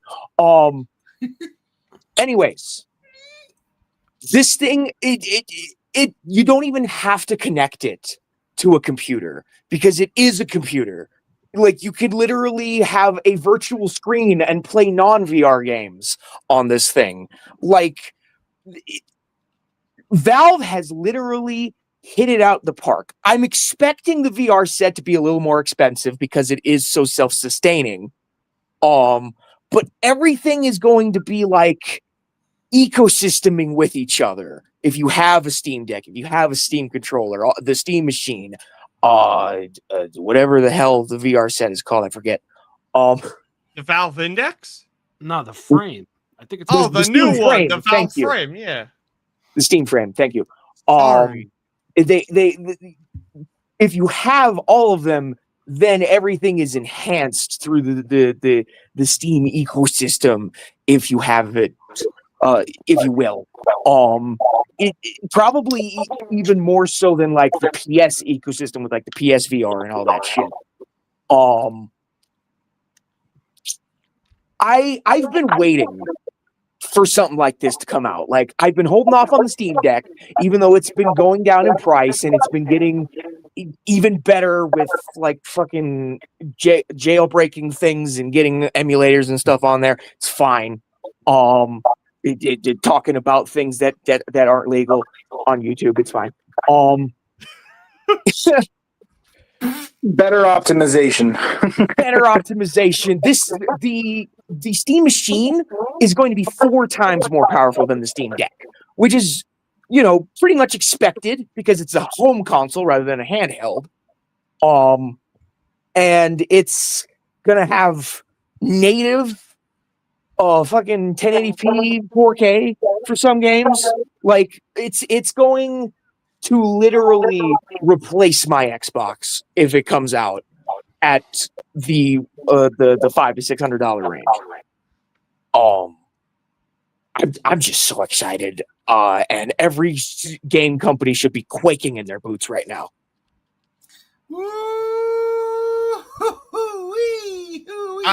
Gam, I love you. Let's get some comments real quick, because let's do it. All right, my man Steve-O says, good luck with Amazon. It's $80. Steam controller 180. We don't know price. Oh, right. Did that. All right. I'm calling it now. Steam controller 180. I hear an echo. My bad. Steam VR 900 plus. Steam machine 900 plus. I'll give you the exact pricing as a PC guy. Okay, hang on before you go. That's I know. A conversation. 18 out of a 24 pack for me. I don't believe him. I don't believe him. As a personal friend. Yo, you got this nasty ass pack. I'm drinking. It won a blue ribbon at some point. Someone who loves that guy. Spider-Man comes in and says, I dozed off from drinking. Lol. Dude, you're supposed to be fighting fucking crime. Come on. I know. What are you doing? Didn't know what species I was when I woke up. A Spider-Man! I have the deck. Good man. GameCube tickles me like it should. I will use the VR like a man for things, but other than that, I'll probably get this. Hentai VR. Let's go. Listen, Kukatsu I mean, hey, Party. yo, I didn't Let's say play it, it but together. Continue. Steve-O. Steve Machine's a PC. They're treating it as such. We'll get to that. And It'll be my emulating machine, PS1 to Switch. We'll get to that. all right. Well, then, since we are here and we're on it. Oh, never mind. I'm just Mr. PC guy, proceed. you pick. Yeah, I want to go to him right now. but at the listen, same time, I Go know to he's like, everyone what else say? so I can crush their dreams. Right, and that's my point. I want to save you for last for this particular. You're good, man. You're good. because I know you got a lot to say. I'll go I have next, word. because I don't have a lot to say. If this comes in at a fucking decent price range, yes, I am so fucking in with this. I will buy this. It'll be my PC gaming system. I'm not going to do anything. I'm not going to do the podcast off of this, although You You could. could. technically I could. You actually fucking could. But if Valve is really fucking going all in, and make no mistake about it, I mean, fuck it, they made a controller that you can just plug into your TV. Yes. It's good. Like I don't need any of these other things. I could just get the controller and play. Here's the Yeah. deal. I don't know PC gaming. But All you- I know is that I saw a long time ago someone mod Left 4 Dead 1 and make it Return of the Living Dead. And with Dude, music. Do you all not watch my fucking streams? I never watch your streams. I Swear to God, I have done that 1,000,000 times. hey, if I'm not on your streams, I don't watch your streams. I watch your reviews. Fair point. There you go. Today I'm gonna review the Return of the Living Dead mod for Left 4 Dead 2. I will watch it. Then I'm gonna do it now because Start of you. start reviewing mods. I do, like legit. I swear to fuck, you guys are giving me some ideas. All right. Honestly, so there you reviewing go. mods is a pretty fresh idea there, JR. That's not a bad market to tap into. It's not, because it's not done. But at least I haven't seen. But what I'm trying to say is, if I'm able to play that mod on this Steam box, You can. Yes. You fuck, can. then Yes. I'm buying it because you don't know how long. When I saw that, I said, I'm not buying a PC. I'm not buying a PC. Oh, I'm not buying a PC. And then here we go. You're Val buying a said- PC. Yeah, Val says, listen, you're going to buy a PC, but you're going to think it's a console. Okay. And I'm with it. And I am with it. I will be more than happy to help you get mods running and all that sort of stuff. It's very you don't even useful. have to do that. Oh wait. No, listen. Thank you. Because I Oh don't yeah, because of the Steam Workshop, right? Yep. Yeah. I don't know any of that stuff. So this is all going to be new to me. It's So a one click. One click. yeah. One It's- click, you have the it's- mod installed. One click. Okay. You're done. You're done. Sorry. All I'm Yeah, saying is, for me personally, Mhm. this thing is a fucking genius thing, especially when Xbox is raising their prices on consoles that have been out for fucking 3-4 years already. And Sony's sweating. And they Sony's sweating. sweating. And I don't Nintendo's know. like, I don't know why you keep saying Sony's sweating. It's more Microsoft that's fucking No. sweating right now. no, I'll Sony's get into sweating it. too. No. I Sony's will sweating too get because you to want to know it. why? Because you can play Microsoft's their gonna games wait. on this thing. Not Oh, if wait. not if Sony just takes away the opportunity to play Oh. it on Steam. No, they won't. Go Yeah. ahead. No, here's what I'll say. Go ahead. Go ahead, Sony. It's more powerful than your PS4 Pro or PS5 Pro, whatever Yeah, the it fuck is. Pro. It's more powerful. And it's an open source platform. So basically, what I guess JR is saying, and I don't know if I'm going to make sense of this, is The online is free. we can steal your games. Yes!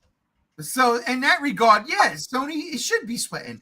Quaking in their Sony boots. Nintendo should be quaking in their boots. I Everyone should agree be with sweating. that. Nintendo's got nothing to Spencer fucking came worry out about. sweating. You don't think in Japan right now Sony's like, fuck. They Well, the thing are is going. Sony has the past couple of since of last year, they've been developing their own thing that's like this though. So I don't know if that's why I'm confused why you guys are saying sweating Wait. because they're already been doing this. Hold up. It's PS6, ain't it? It's got to be. No, it's completely never mind. It's completely No, different. it has nothing to do with that. It has to deal with the fact that Valve is coming out with a system, a box that you hooks up to your TV and your entertainment system, and you throw it wherever the fuck, and you hook up your Wii remotes to it. And it's an open source platform. Yes, it has Steam OS. Yes, Sony puts their games on Valve's storefront. You don't have to have Valve bullshit on the system. It is literally a PC. Yeah, you can in put your Windows home. on it. You can put Windows, Linux, Apple. You can jerk off onto it. You can do whatever the fuck you want. And Sony should be sweating because this changes the motherfucking game. It's no longer Microsoft started it, Valve solidified it. It's not about exclusives anymore. It is about what you fucking offer hardware-wise. I think Steam and Valve is smart here. All right, I'm going to throw in my hat with Chase real quick. What if Go ahead. Sony says, you know what? We're not throwing anything else on PC. Then they're shooting themselves in the foot. Yeah, Not they are. only that, it doesn't matter because it's a PC people can emulate. Yeah, it but doesn't matter. you don't understand though that that's still illegal. And if fucking It Steam doesn't finds out, matter. if Sony finds out that's what you're doing though, that's not a legal basis. It doesn't matter. So you're That's what I'm defending the mega saying. corporation from Japan? Yeah, no, listen. I'm trying to curve your guys' hype No, of and Sony that's fair. sweating Hey, because it's hear me not out. going to be the way you guys think. There's Yeah, a lot no. about this I feel like you guys haven't read into and have the information of just as of yet. So I don't know. understand. I'm just trying to be like you guys are kind of overdoing it here. Hey, It's not a me sweating out. thing for Sony. Hang on, JR. Hang on, JR. Yeah, it is. But Hang okay. on, JR. Hang on. I see what you're saying, Chase, but at the same time, we were rocking emulations. Fuck, back in 2002. Yeah. Legit rocking emulations. And NES, nobody- SNES, Sega Genesis, PS1. and nobody's come and got us. Like, who are you going to get? You Sony don't go for the people downloading. You go for the people distributing. Yeah, it's not going to be like that. So if what JR is saying is true and what everybody here, I don't know nothing about this. All I know is I want to play the Left 4 Dead mod that has Return of the Living Dead. That's all Dude, I you're wanna gonna do that, and you're gonna play with me above 60 FPS. We're gonna experience. See, all that shit I don't care about. I know you don't. What I'm trying But once to say you experience it, we'll be able to do it together. What I'm trying to say is what Chase just said about Sony coming after people. They are not the American administration in office right now. They're not going to do that. Yes, but the thing is as our industry changes and laws are getting stricter, there's going to be things that haven't happened before that are now going to become a lot more stricter. And that's just one of the things that I can easily see coming down the line. I understand. They say the same thing about guns and drugs, and still those things get distributed across the streets. But I will also say this. I'm going to also add to it. This is a revolutionary thing for the console gaming market. It is. Because it's not a dedicated platform anymore. It's an open source platform. I can not only get games off of Steam, I can get games off the Epic Game Store, I can get games off of GOG, I can get games off of fucking Game Jolt. And I that's don't know none of this shit. What are you? But hold on. Let me talk. That's if you want it. If you want to stay in the Steam ecosystem on this home console PC, you can. If you want to explore, the operating system will let you explore. All you got to do is call someone like me or fucking Gam or Rob. It's revolutionary. We are no longer thinking of Xbox on other platforms. It's the platform is all the platforms. This can be your Xbox. This can be your PlayStation. This can be your Steam. This can be your Nintendo. This can be your PlayStation 1. This could be your Atari 2600. It doesn't matter. Okay. This is fucking revolutionary. Okay, and I feel that, and I love that. But now I got to flip and I got to side with Chase. Unless I give you permission, if I'm Sony, this is where I side with Chase. Unless I give you permission, and you do all this shit, then yeah, I got permission to sue. Although at the same time, Chase, who's gonna sue you? That's my point. At the same time, Chase, I don't think Sony gives that much of a fuck because they still have their fan base. They do.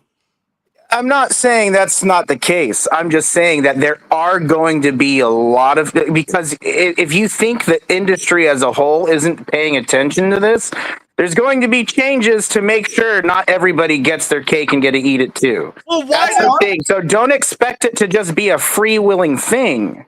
That's what I'm trying to say. But you guys are acting like it is, and it's not. You're not listen. You're not a PC gamer. No. Don't even go there. Don't even go there. I'm going to because that's what this is. Because it has nothing to do with the fact of me being a PC gamer and not. Yes, it's reading and understanding what the product actually is. You gotta listen to me. Product? What is the product? What I'm sitting here telling you is this moderately hardware capable machine. The Real Housewives of Gaming. Thank you. That's what this is. That's what this is. This is a moderately hardware capable version of my absolute monstrous PC that you can HDMI into your fucking TV in your living room and hook a controller up. Yes, I'm playing COD. Yes, I'm playing God of War. That's what this absolutely fucking is. It's revolutionary. And I don't give a fuck about the laws. I don't care about that shit. Do I break laws? No. I buy my shit. For the people who want to do that, that's an option with this. Because it is what's sitting next to me. A PC. This is a PC. It's a computer. Gaming under your fat fucking TV in your fat fucking living room. Can I have $1, please? Somebody give this man $1. I'm just saying, this is what I've been talking about for years. And Valve, after the success, the absolute destruction of the handheld market, said, we are entering this with the dick. They pulled out the Peter Steele and said, this is what we're offering. Now, it's going to be expensive. It's going to be $1,000. I don't believe you. I don't believe you. It absolutely will be. All right. If it is 1,000, then Microsoft. If it's 1,000, then Microsoft and PlayStation have nothing to worry about because no one will buy it. Before everyone gets pissed off at me. Exactly, though. That's the whole point. The thing that I've been trying to say for a long time, but I haven't been able to actually talk yet because you guys keep going about this.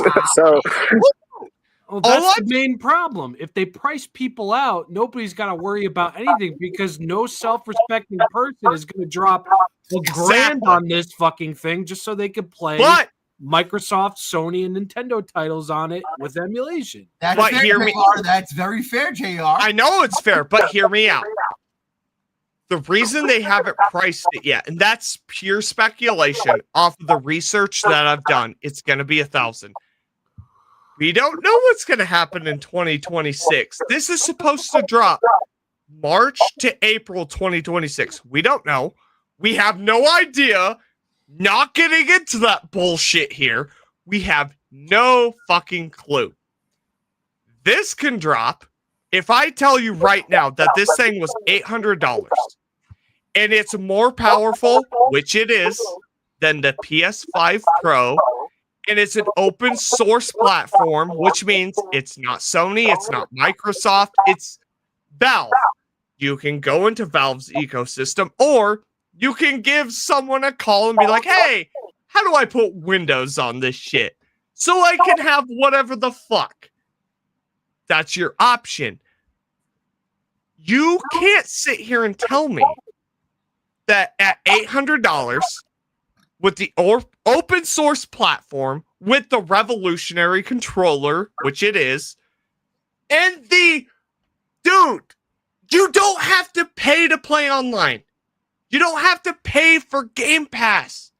You buy your shit, or if you pay for Game Pass, you can play it on this.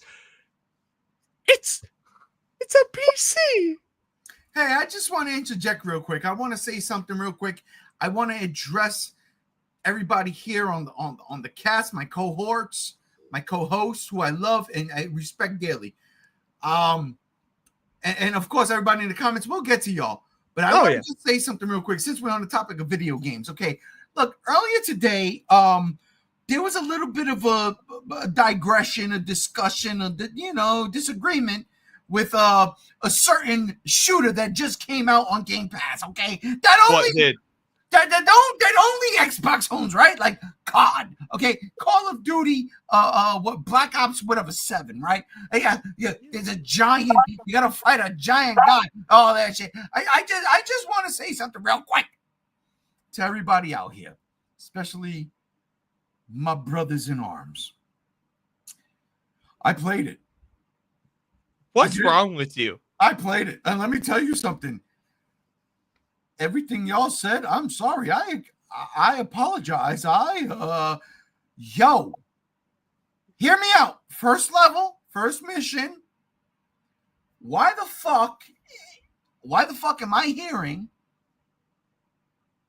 Gears of War 4 and 5 robots? Because that's what's in there. It's like they use the same audio clips.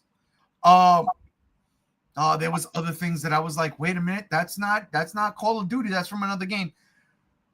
It's a mess. It's a mess.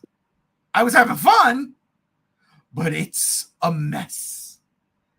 And yeah, so I just want to apologize to my brethren here. You, Brother Chase, You, my sib from another crib, Gams Z1. Battlefield is better. I just want to let y'all know I was. Well, I I told you. I said, no, you don't. I know. No, but you know what's really funny? I got doused. I think that's the first mission. I got doused with a mind-altering hallucinogenic. I can't say it. I'm drunk. Like, I literally could have told you that Call of Duty's been shit since Ghost came out. Ghost was fun. I enjoyed Ghost. I hated Ghost. I enjoyed the campaign. Ghost had a great campaign, and the Predator event was cool too. Oh God, I missed that. And then I enjoy the Call of Duty campaigns. World War II campaign, I really dug. I love that shit. Yeah, that was fun too. And honestly, I'm probably in a minority, but I loved Infinite Warfare's campaign. I liked Infinite Warfare. I didn't like Advanced Warfare that much, though. Yeah. I'm just not a fan of Conor McGregor, and seeing him in the game was kind of puke. Well, look, Respect. About that one. Here's what I'll say. I respect everyone here, and I will love you regardless. Because we homies. My opinion of this shit is we're getting rid of the fucking stereotypical you buy into the hardware and then you have a software that you're dedicated to, like Xbox or Sony. That right there. It's over. Now we get to pick and choose. If you don't want Steam on this and you're like, yeah, I like good old games, put good old games on it and buy your shit from there. If you want to just have it as an emulation box, emulate. I don't want to talk shit about Sony. I'm just saying these big console companies that have had the reins for 25 plus years, 30 years, should be a little sweaty because they're like, fuck, you're not an open platform. Microsoft, again, I don't mean to reiterate, Microsoft puts their software on everything. Whereas this thing's like, thank you for the software. They bought my hardware. And now I have everyone's software because they put their software on my hardware. And even if you decide not to go with Steam, you can have that software. Look, at the end of the day, the way I look at it is if I buy this Valve box, I can still play Power Wash Simulator 2 on my Xbox. We can both do it because it's not a cross-platform game. You and me can do it, and we will live stream in bullshit like I've done with countless friends at this point, where I'm just like, we're streaming Power Wash Simulator today.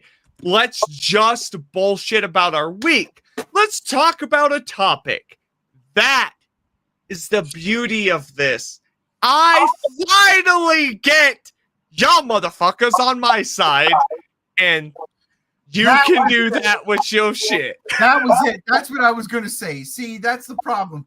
This PC hierarchy living motherfucker. It's not hierarchy. It's not hierarchy. No, it is. No, it feels like that, though. It feels like that. So I look at it like this, right? Chase is a PlayStation guy. Loves video games, period. Right? Yes. Wishes he had an Xbox, but now he can play Xbox games on his PlayStation. But with this, because I haven't got the chance to talk about this, I can't explain myself to you guys. I'm gonna get to you. Relax. But because of this, we can all play together. That's what. No, I feel like this whole conversation's just gone kaput now. But it's not, brother. It's not. Just hold on, okay, for one more day. Just hold on for one more day. Yeah. I love you, Chase. What I'm trying to say is, I understand where JR's coming from. He's saying, all right, the master race is in effect. It's not the master. No, it is. No, that's how you making it out. It's not. It's the open source. That's what it is. That's how you making it out to be. See, I'm a guy who loved the idea of multi-factions. I could get an Atari 2600. I'm lying. It should have been a 7800. That's the one I got. And then Nintendo Entertainment System came out. Well, where do I want to play Pac-Man? Obviously on Nintendo. Where do I want to play Donkey Kong? obviously on a Nintendo. It just looks more like what I would see in the arcade. All right, boom. We got that. Boom. What's the next generation? Oh, no, Sega Master System. Oh, boy. Listen, where do I want to play Shinobi?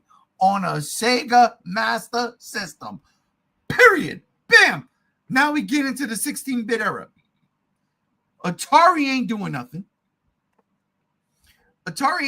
Who fell out? JR did. Oh, JR did. Yeah, he ran away. He ran away from Chase. Atari ain't doing nothing. Now we got Super Nintendo, Sega Genesis. When I was dead broke, man, I couldn't picture this. Y'all know the lyrics. This is real. It's real. Oh. JR had to go pee real quick. It was this boom. You don't think of nothing else. You think of these consoles. Then you get to outside the 32-bit, the 64-bit. Then I started playing fucking Wolfenstein. On a PC. I'm like, what the fuck is this? And my cousin's like, what is this? This is crazy. Not doing Wolfenstein. This is crazy. But the PCs weren't there yet. Like, it wasn't there. I want my console because the console is, and again, I'm not buying it at this point, but that's what we know. I don't know nothing about a computer. I know nothing about a computer until 1995 when we got our first fucking. Was it a Dell? It could have been a Dell. It was something else. But it was the best Rolling in the Deep. It might have been, but dude, I wasn't looking at video games on a fucking computer. I was. The internet and chatting with other people. That's what it was made for. And again, this is just me being a Gen Xer growing up in a time where I was before technology. See, y'all had technology. When you were born, technology was evolving. So you had technology. I didn't have that. I had consoles at the beginning. Are you trying to call me an iPad kid? Yeah, you're an iPad kid. No, I would No, never I'm be not. an iPad kid. Come on. Motherfuckers trying to say like we had a microwave that could make a pizza. This is fucking racism. This is, bro. Y'all did. I didn't have a microwave. I had a fucking what do you call that shit in the oven? It's the oven. Broiler. I had a broiler. Y'all have microwaves? I had a broiler. That's what I'm trying to tell you. But anyhow, it's not an attack on anybody, Chase. It's the fact that I'm just going to be level with you guys. Getting overstimulated because so much noise was going on and trying to say something, and then it got blocked out off of someone trying to be louder just was what did it. So I apologize. It's just, that was just tough. I get that, but bro, come on. We all gotta sometimes bite our fingers and say, okay, I'm not even on the side of, it's not like I'm not even excited about this. I'm actually really excited about it. Just wishing there was a better light to talk about it. So talk about it. What are you excited about this for? Well, I don't know. It's kind of hard to go back to that place. It's very exciting that there is a machine that's going to allow me to finally play Steam games from a console perspective. I think that's really cool. I think that there are a lot of games on Steam that are, unfortunately sidelined. And because it is primarily more of an indie game space, it's unfortunate that we can't really experience those games. And now that there's this outlet that we can, that's great. I just don't think that it's going to do everything you guys were saying. Yes, they literally advertised that it is. We'll wait and see. Also, the one thing about this is because it's not a good sign that they're not admitting the price. It's going to be probably really expensive. If it's going to be expensive, then nobody's going to buy it. Yeah, you're looking at a $500, $600 machine. I'd buy that for what. Yeah, I'd buy that. I'd buy a $500 to $600 machine. I wouldn't buy an $800 to $1,000 machine. Yeah, considering right now, I think the cheapest thing is what, the Nintendo Switch 2. Yeah, Yep. the Nintendo Switch 2 is the cheapest thing. The Xbox Series X went up to $700-800. PS5 Pro $700-800. It's all fucking ridiculous. Yeah, This thing needs to be $500 to $600. But the thing is $500, $600 isn't necessarily cheap or affordable.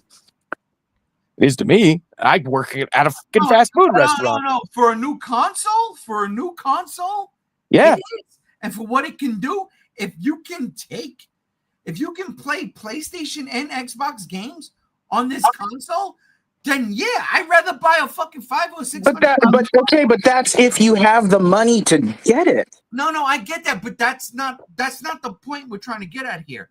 The point we're trying to get at here is, if you buy an Xbox for $800 or you buy a PlayStation for $750, you can buy this and have both for $500 to $600. You see what I'm saying? Now, we already own the systems we own. So we look at this as an outsider, but as someone who doesn't own these systems, hey, if I could buy this for cheap and play all of that, I'm going to buy this for cheap. And that, I think, is that is legit the selling point of this. This is why I'm like, wow, Valve is coming in hot. You know what I'm saying? So I wrote Valve Unleashed because it's like, you want to experience everything?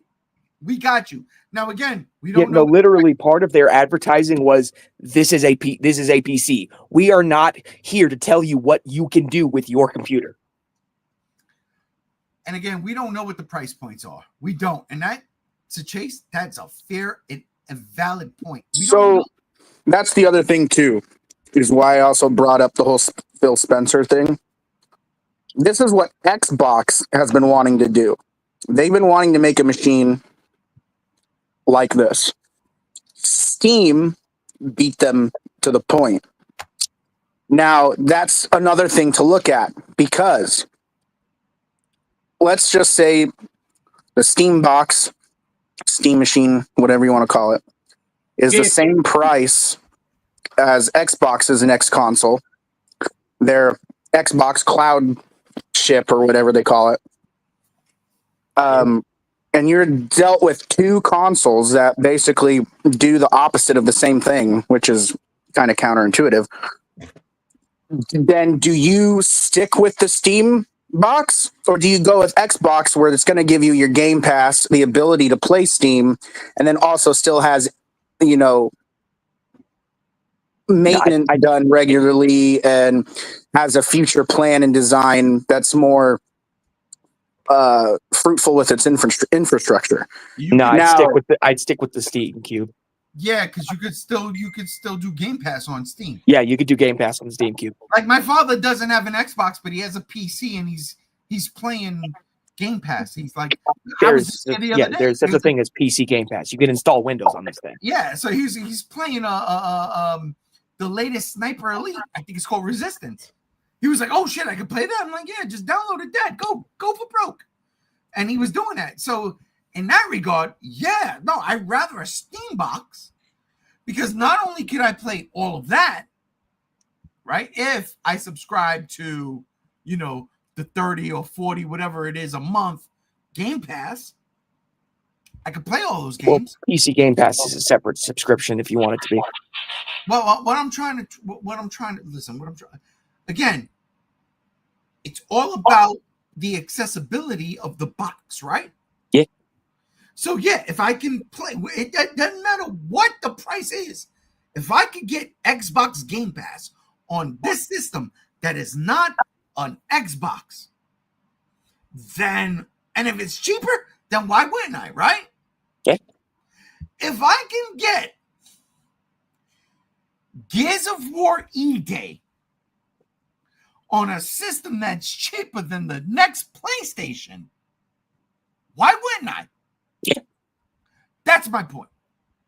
So this right there, this right here encompasses everything. And then outside of all that, like JR said before he left, and by the way, ladies and gentlemen, JR had a public emergency. He's good and all that, but shout out to you, JR. I hope everything's good.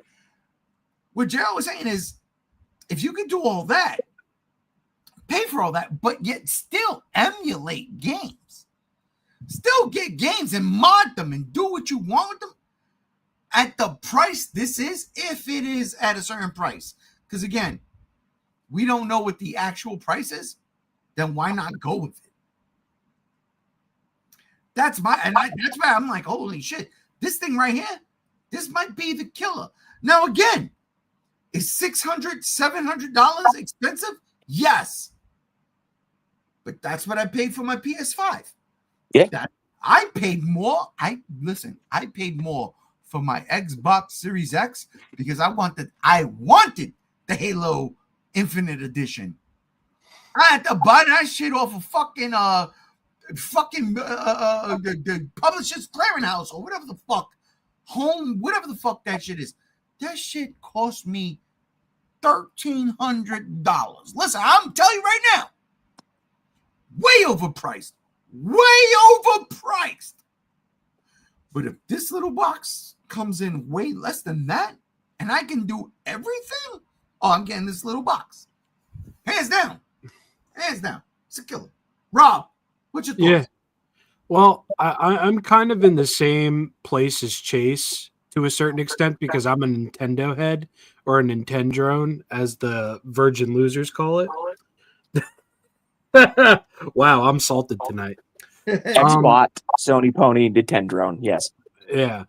And like, I want this console to be like a beacon of possibility, but it's like at the same time, I don't want titles like, sorry, I'm going to say it, Metroid, which, typically doesn't sell into the tens of millions of copies, to get emulated by a bunch of broke bitches on a fucking grand-worthy console.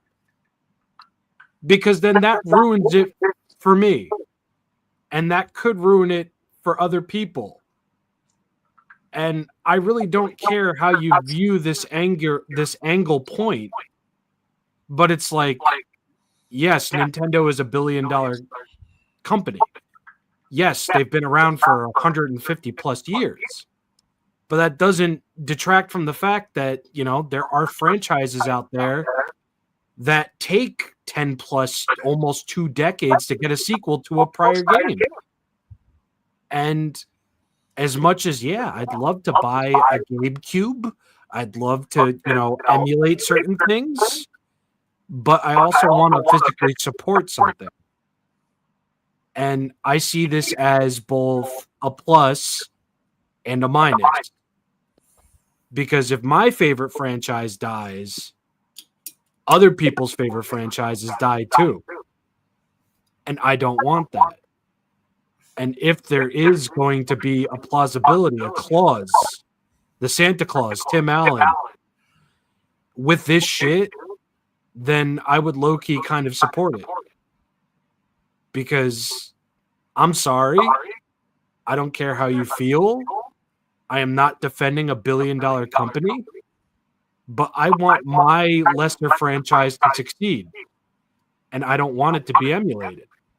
I don't want freeloaders who spent $1,000 on a console to emulate it. I'm sorry. I don't give a fuck about you. I give a fuck about my franchise. And the threat that comes from this, it's like, haha, fuck Microsoft. Yeah, all day. Because Microsoft they're not anywhere near fucking consumer friendly. And I'm not going to sit here and tell you Nintendo is either. But this sets a precedent. Yes, it's a beautiful machine. Yes, it has a beautiful meme name, the GameCube. Absolutely. But there's a lot going on here that is both positive and negative. Thank you, Rob. I feel you, Chase. I do. After thinking about it, I absolutely do. I apologize for being outlandish and lashing out. I just had a moment where I was not in control of my thoughts, and I was trying to articulate what I was needing to say. I appreciate you taking the time to express that. Dog, I completely understand you now because it finally fucking hit me. It's The like, point, and the point I'm trying to make is competition is what we need in the gaming industry, because we don't need a one specific console that can do everything, because then again that console can take all that power and we're kind of screwed because they're not trying to change their ways to make it a balanced ecosystem. Oh, The man. other thing with that is Microsoft and Sony will retaliate against this in a way. They will.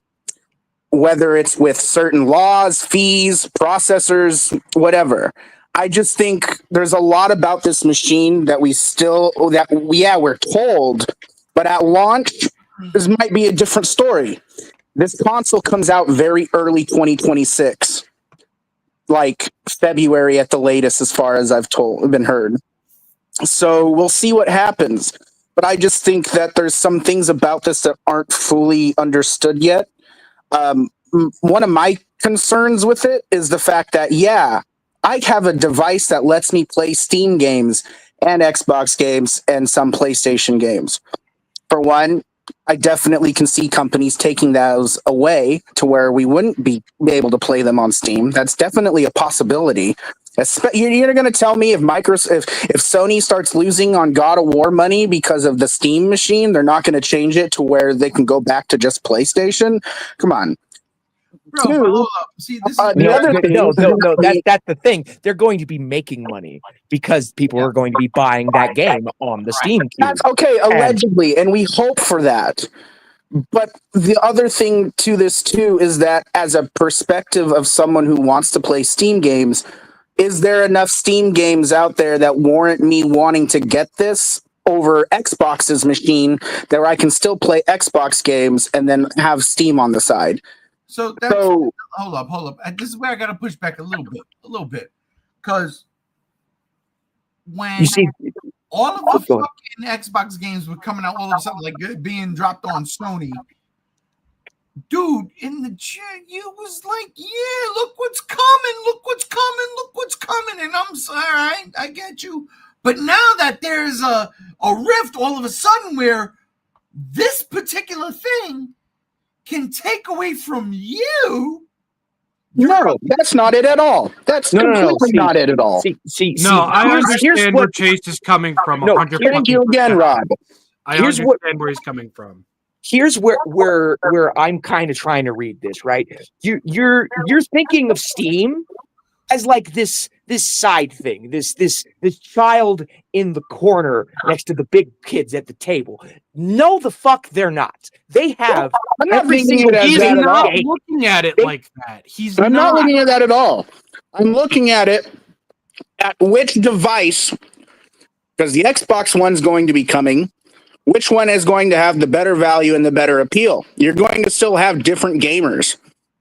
So if the Steam box is going to be the same price as the Xbox, which is where it's looking like it's going, maybe more, then who's this going to attract? How is this going to benefit someone? And also, do you stick with, I'm not saying Xbox is better than this, or Xbox is better than that, or Steam is better than this, better than that, but based on the two options that are coming over the horizon, what makes sense to keep or be with? Because you can play Steam games from a console and Xbox games, but what if Microsoft decides to make it different? Anything can change at any point in time, especially with money being lost and differences being brought up. No, because things can change. You're thinking of this purely from a software perspective. I'm looking at it as a business standpoint. No, this is a hardware thing, Chase. This is not just a Steam Cube. This is a computer. This is a PC. You can do anything with it. Yeah, you can put Windows on it. And with Windows, you're feeding into Microsoft's ecosystem then. No, that's the point he's trying to make. It's because it's a PC and because you can do anything with it, companies are going to fight back against that because that's the fucking problem with the product. But hold up. But then why are they selling themselves to other systems? Microsoft is selling themselves to other systems because, let's be fucking honest, they're fishing a goddamn barrel with a goddamn shotgun pointed at them. There's no going back from that. There isn't. But then, so what is so different from taking the PC? And I granted, it might be cost, right? But taking the PC model and putting it into this box that's probably going to be cheaper than whatever JR paid for his PC so he can play whatever he wants to play without owning different systems, right? What's the like? That's my. It's strictly just to get people to play Steam games in a different outlet. But again, it's not just Steam, it's a PC. You have Windows. I keep on trying to say this. You can install Windows, feed into Microsoft's ecosystem, get fucking the Xbox fucking PC Game Pass. You can fucking Game Pass off of this. Exactly what Game's saying. It's like I can Game Pass, but not only can I Game Pass, I can also you can install PlayStation's fucking cloud gaming bullshit, where you can stream from your PlayStation onto your PC because it's a PC. And what Chase is saying is that can change. I don't see it changing though. How can it change? How can you literally lock hardware from being able to install Windows? How? You can't. Are you telling me that Sony, a $1 billion fuck-off company, can't look another company in the eye and say, we are not going to allow this to happen unless you fucking pay us an outstanding amount? Are you literally telling me that a $1 billion fucking company can't say no? I am literally telling you that what this is... Make out with me, Gam Gam! For fuck's sake! I'm tired of it! Did you just say make out with you? I'm not going to do that. I'm going to say, no, I get what I'm not even, look, I'm not even trying to say that. Make out with me. Shit. Can I fucking talk? Yes. No, you can make out with me. Go ahead, Gams. Yeah, go ahead. I'm sorry. Thank you. I'm not fucking saying that Sony can't fucking yank their games off Steam. Whoop-de-fucking-do. All right, but it's still a fucking PC. They cannot bar you from fucking putting whatever the fuck you want on it. They cannot bar you from putting Linux on it and fucking making it the fucking Reddit mods fucking dream fucking machine where you just use fucking Reddit on it and you don't even play games on it. You could fucking put fucking the Epic Games Store if you don't like Steam. You could put GOG. You could put fucking Humble Bundle. You could put fucking whatever, dude. It's a PC. Okay, that's the selling point. Listen, that's what it is. I'm drunk. Listen to me. I am drunk. I am 12 beers in right now. And I am high as shit. What's your point? Of course you're high as shit. So shut the fuck up and listen to me for a quick fucking second here. Do you not see a problem with the possibility of people stealing things? That is their fucking prerogative. You do not have to steal things on this thing. Listen to me, both of you. Both of you fucking listen to me for a goddamn second. God almighty. Oh, God, you want to bring God into it? Okay, you talk. My goodness. I'm Roman Catholic. I don't know why we're getting into this garlic bread. What's going on here? Bro, do you remember the time when we were church boys? Remember the time when we served the choir? Listen, that was terrible. What I see coming out of this, like me going into the fucking future 10 years from fucking now, what I see coming out of this is all the other companies becoming third party. You're not going to lose Metroid because Metroid's going to be on this thing. I don't want that. I don't want that. I don't want Nintendo to go third party. Welcome to the world. And that's where I have to go with RJ on his whole, I don't like that Gears is on Xbox. PlayStation. I don't like that Halo is on fucking PlayStation. Thank you. I don't want Metroid. I don't want Link. I don't want Mario. I don't want these fucking things on PC. Thank you. And that was my point. That was where I was going. Yet we've got gloating and bragging that is what is happening. And I'm just like, now you can't about face when you can do the same fucking thing with this fucking system. Now, again, we don't know what the price is, but the fact of the matter is you can do it.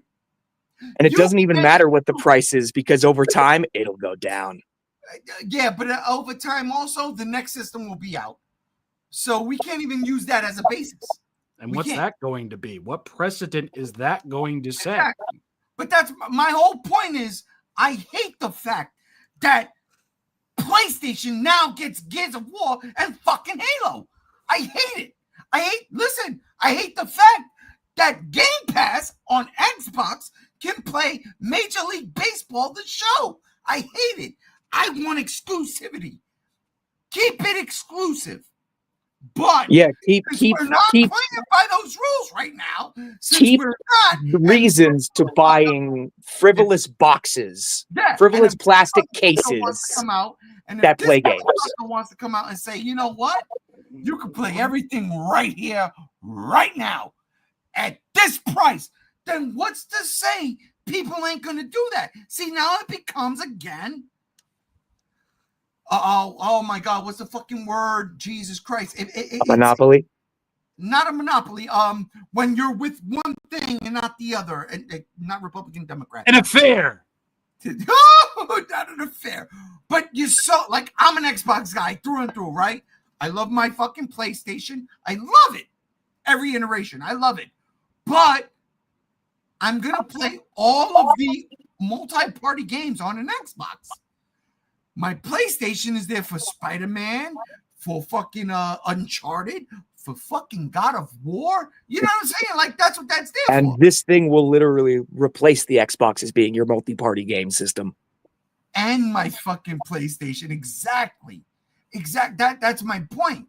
If I can emulate or stream and yeah, it's fucking but the fact is, PC has been doing this since before some of you were even born. It's just what it is. I want to be an Xbox elitist.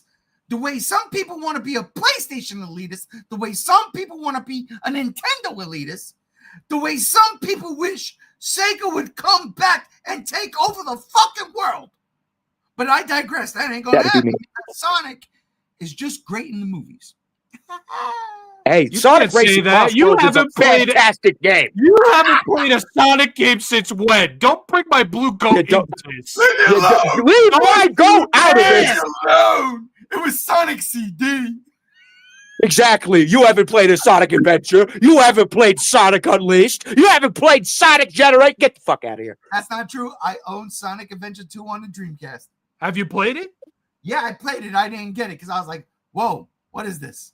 Why am I going forward? Okay, so here we go. I'm so fucked up. But no, we talked about that. Gam knows. Right, Gam? Come on, help me out. I somewhat know, but we never released that video. And Gam doesn't want to further fucking acknowledge it because his goat is blue. My goat is blue. I'm just saying, at the end of the day, it does hurt everybody. It does.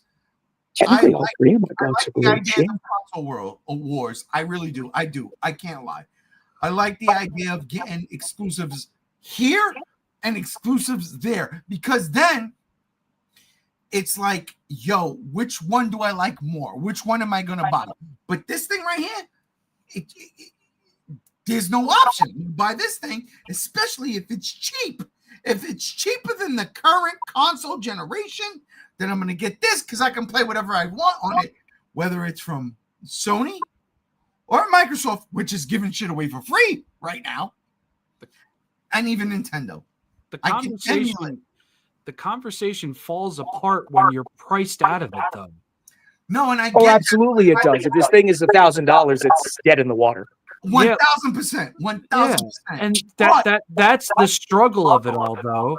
because you have this key to so much, but no person who's working a 9 to 5, who needs to pay rent, who needs to pay bills, is going to irresponsibly drop $1,000 plus just so they can play Xbox, Sony, and Nintendo games on another $600. Yeah, but all right. But at the But I same definitely would drop $500 to $600 to be able to play Minecraft Java Edition. But at the same time, I'm Jesus looking at today's current market, and I'm saying, Bedrock sucks, bro. hold up. But at the same time, I'm looking at today's current market, and I go, okay, motherfucking Microsoft done raise their price on everything. Okay, I can't afford that. Sony's about to drop a PlayStation 6. God knows what that is.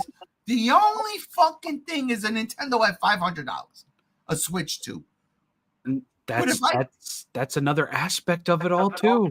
Yeah, but you can't, dude. I've played Nintendo games on emulation. That's fine because I did too. Because Nintendo has a very poor practice of keeping their games from the past available for the modern day. So Indeed, and this would be like the #1 game preservation machine ever made. Exactly. And if it's $1,000 and I could get 3 consoles, not even 3, but a multitude of consoles, that word, multitude of consoles, every fucking console ever made, I can put on this thing, then $1,000 is worth it because I'm only going to get X amount of games on my PlayStation. Microsoft is giving away the fucking bank, and Nintendo is always going to keep their shit to themselves. So if I can not only play PlayStation games, Microsoft games, obviously, Nintendo, but I can get emulated Sega games. I can play Alex Kidd. You don't even have to emulate it. Most of the Sega's library is on Steam. But that's bam, there it is. And there it is. So Because Steam's whole thing is having a platform better than piracy. And there it is. And this box, again, I don't know all the bells and whistles. I'm not a PC guy. I don't know. But if that's what this thing does, then this thing is worth more than a PlayStation, an Xbox, and a Nintendo because it can do all of that. Listen. So that's my point in all of this. If I can play Ghost of Yotei on this system, even if it's pirated, then I want this system. Listen, make out with me right Maybe now. Next segment, the last segment. But Please, Spider-Man, please. Man I've been Spider waiting. 92, Man Spider 92 brings up a great point with their latest comment. Oh my God, we've been neglecting. If you're still neglected buying this and so long. supporting the software not on the original platform, I don't see the issue. I buy Pokemon and I emulate it on PC. Nintendo gets money, I get mods and stuff on PC. Yeah. If you Pretty much. support the original release and this team, this dev team, this everything gets the fucking money, I'm okay with that because at the end of the day, that's your fucking product. Wait. I have a homie that literally said, I bought Metroid Dread, I dumped it onto my Steam Deck, and I play it on there. Am I a bad person? I tell him, no, you bought it. You're keeping the franchise alive. Yeah, exactly. I mean, literally That's every it. single game I've ever emulated, I bought at least once. And you see, that with comic books. I do that with comic books. that's another part of the conversation. If you're supporting the official release, but you're dumping it onto your console, your GameCube, that's fine. I just don't want to see the death of franchises that I love because a motherfucker would spend $1,000 on a console, but not $70 on a game. Then you gotta blame Microsoft for fucking the system. I blame Microsoft for a lot of things, like the collapse of my last marriage. So I'm no It was me, by the way. stranger. It's me. I'm his last marriage. Listen, man, Ray, G1, this motherfucker over here, he could grill a steak that can melt your heart, but sometimes bro just wants to fuck off, and it's like, what about me? What about me, bro? What about me? Sometimes I want to cuddle, and this motherfucker's like, I want to go play Grand Theft Auto 4. Golly gee willikers. The cojones on this man. Bro is touch starved over here. Dog. All right, let's get to some fucking comments. We gotta, we all, I didn't put it in the comments. I didn't put it in the thread, but I was going to say, we're going over. And good God Almighty, look where we at. Oh, We're at 3 hours, 18 minutes, and 10 seconds. and we still got one more to go. Yeah, and it's the funnest one, the one that It's brings the us all funnest. together. It's the best one. Come on, please. All right, let's do it again. Arguably. Aha! Watch the streams, G1. I don't know what that one. JR's. Watch JR streams. JR is terrible. What are you talking about? I love him. All right. Chase, I'm with you, man. I raised my beer to you. Hell yeah. Man, Same. Call Russo. Well, let me take a hit for you, Chase. Da-da-da. I've been emulating Bloodborne on PC. Sony will just twiddle their thumbs as these things keep developing on PC. Not even Nintendo has fully stopped Switch emulation thanks to forks, etc. That is also very factual. Yep, that's right. Spider-Man comes back and says, unless someone is profiting off it, I don't think corporations will go after people using their Steam machine for emulating games from other systems. It's a versatile PC in the shape of a box. A cube, even. Before time began, there was the cube. A cube. Don't worry, Stevie. Hey, hell, Stevie, as long as we don't get fucked up on tomorrow when we're trying to fucking fix this, if it's even tomorrow, it should be tomorrow. It's got to be tomorrow. G1's after us millennials, says Spider-Man. Yes, he is. He always is. I'm coming to get you. I'm coming to get you. But you're not coming to get me. South Park, the movie, bigger, longer, uncut, did it the best. I'm coming to get you. I'm coming to get you. That shit has always stuck with me. And never in a million years did I think, here we are doing this, and Spider-Man would put that out there. But yeah, I'm coming to get you. Oh my God. Gams, take this away. Monsterverse Rodan says the highest priced version of the 1 terabyte OLED Steam Deck is at $649. The cheapest is the $399 LCD version. I'm very curious to see how this Gabe Cube is priced, given how much more powerful it is.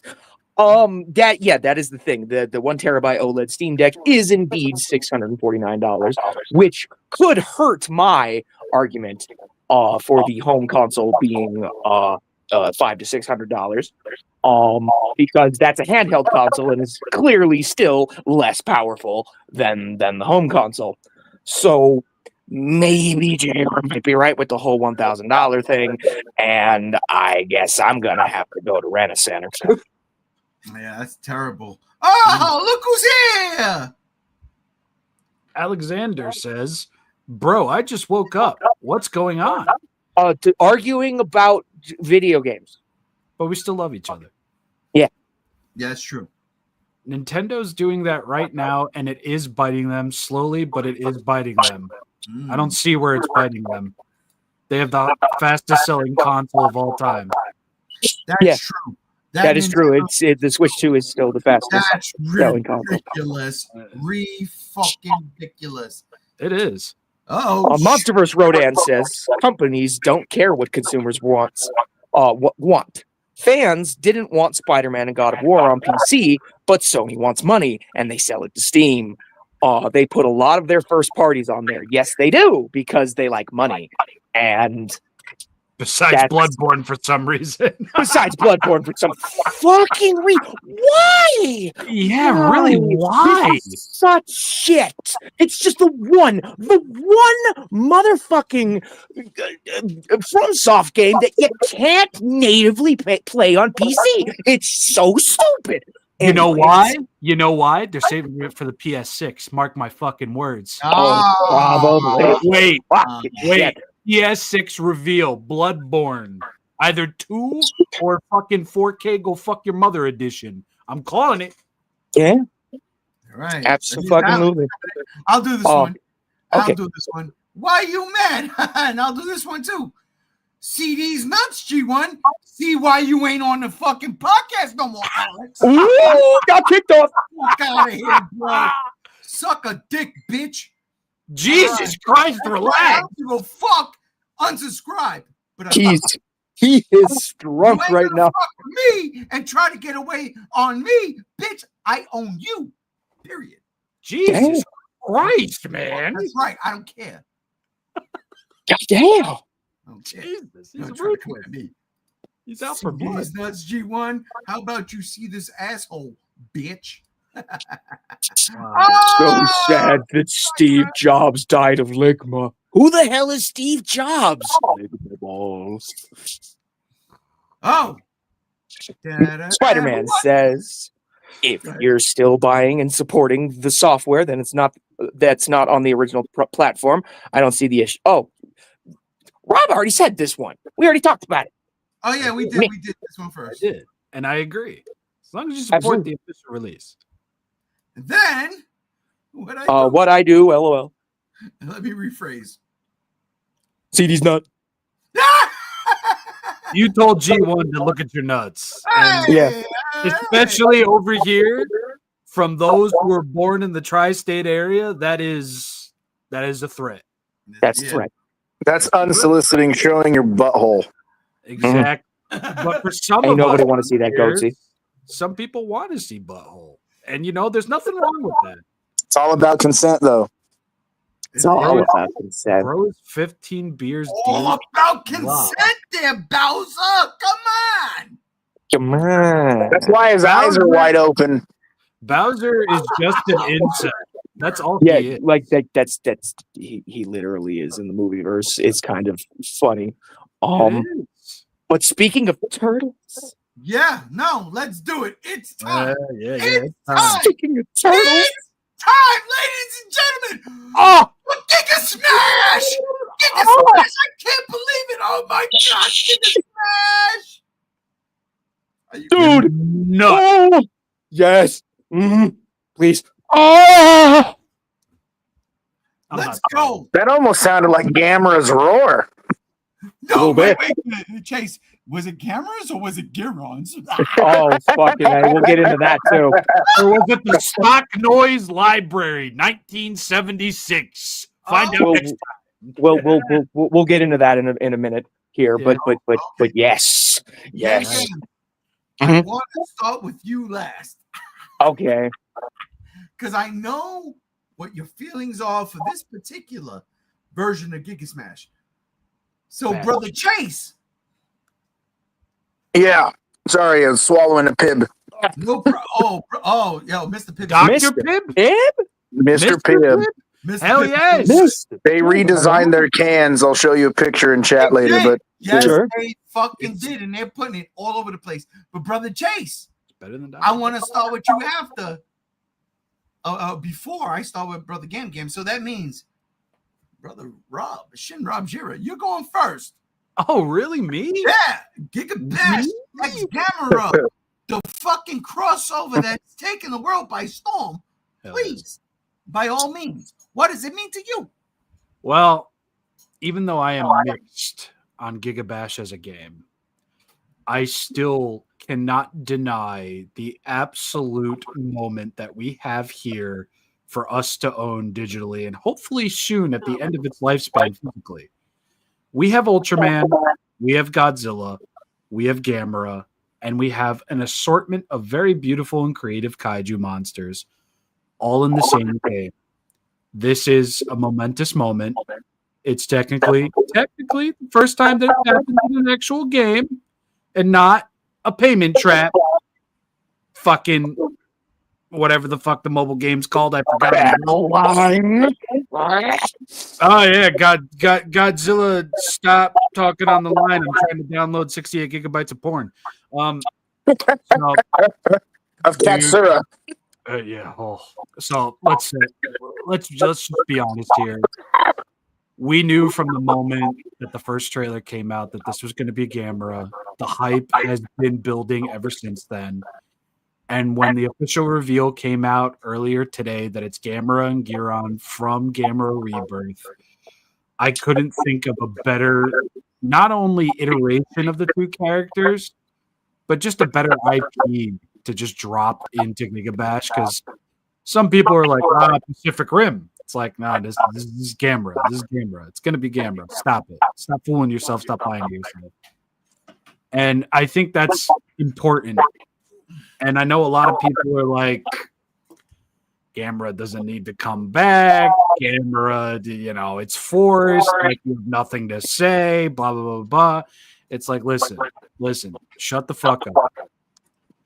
GAMERA, Godzilla, and Ultraman are in a game together. Yeah. GAMERA is arguably somewhat the most talked about he's been in a while. And we see this. We see gameplay. We see combo chains. We see all of this shit. And it's nothing but pure amplified hype. Because not only is GAMERA and Giron in this game, they're clearly so beautifully well taken care of. Because I was watching this trailer earlier today, and I was watching like a hawk because there was something I was looking for specifically, especially with Giron, and it's the rubber bands. The animation, the attacks in this trailer from especially Giron, they have it down to a T. It is like they downloaded the anime, tossed it into a fucking game engine, and here we have it. There's no cut corners. Giron is a rubber band with a knife for a head. And it's simply fantastic. Yes, the roars are a little... Why are they like that? Giron's supposed to sound like an unbothered older gentleman that just wants you to get off his lawn, and GAMERA sounds like... God damn it, Sonny! Yeah, and GAMERA sounds like an elephant that just kicked in the balls. I don't know why they don't sound like that. It sounds like GAMERA's trying to roar and then gets jump scared. You ain't wrong. He's mid roar and he gets interrupted. Oh God, that's the perfect one. But the point here is, I can't wait to partake in this because, unfortunately, this is the most hyped thing GAMERA's been a part of since the Rebirth anime came out. I'm hoping that changes by the end of this month. I can't wait to play as GAMERA and Giron. It looks so fucking cool.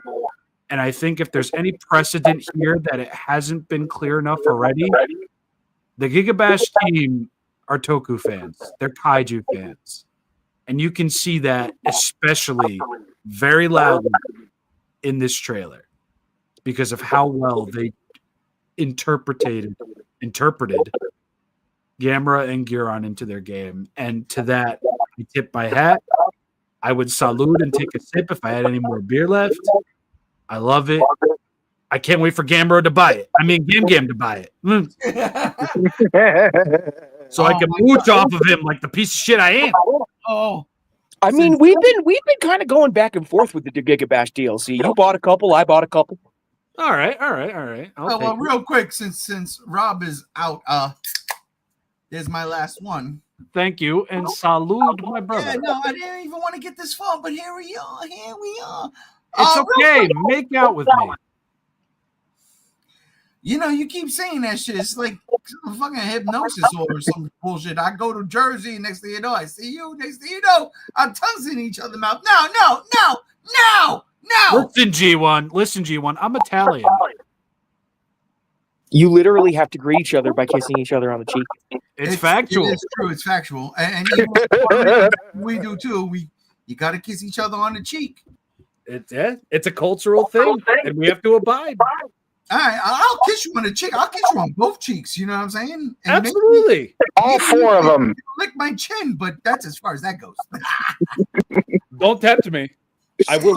Jesus Christ. I will. I'll do it just for the fun of it.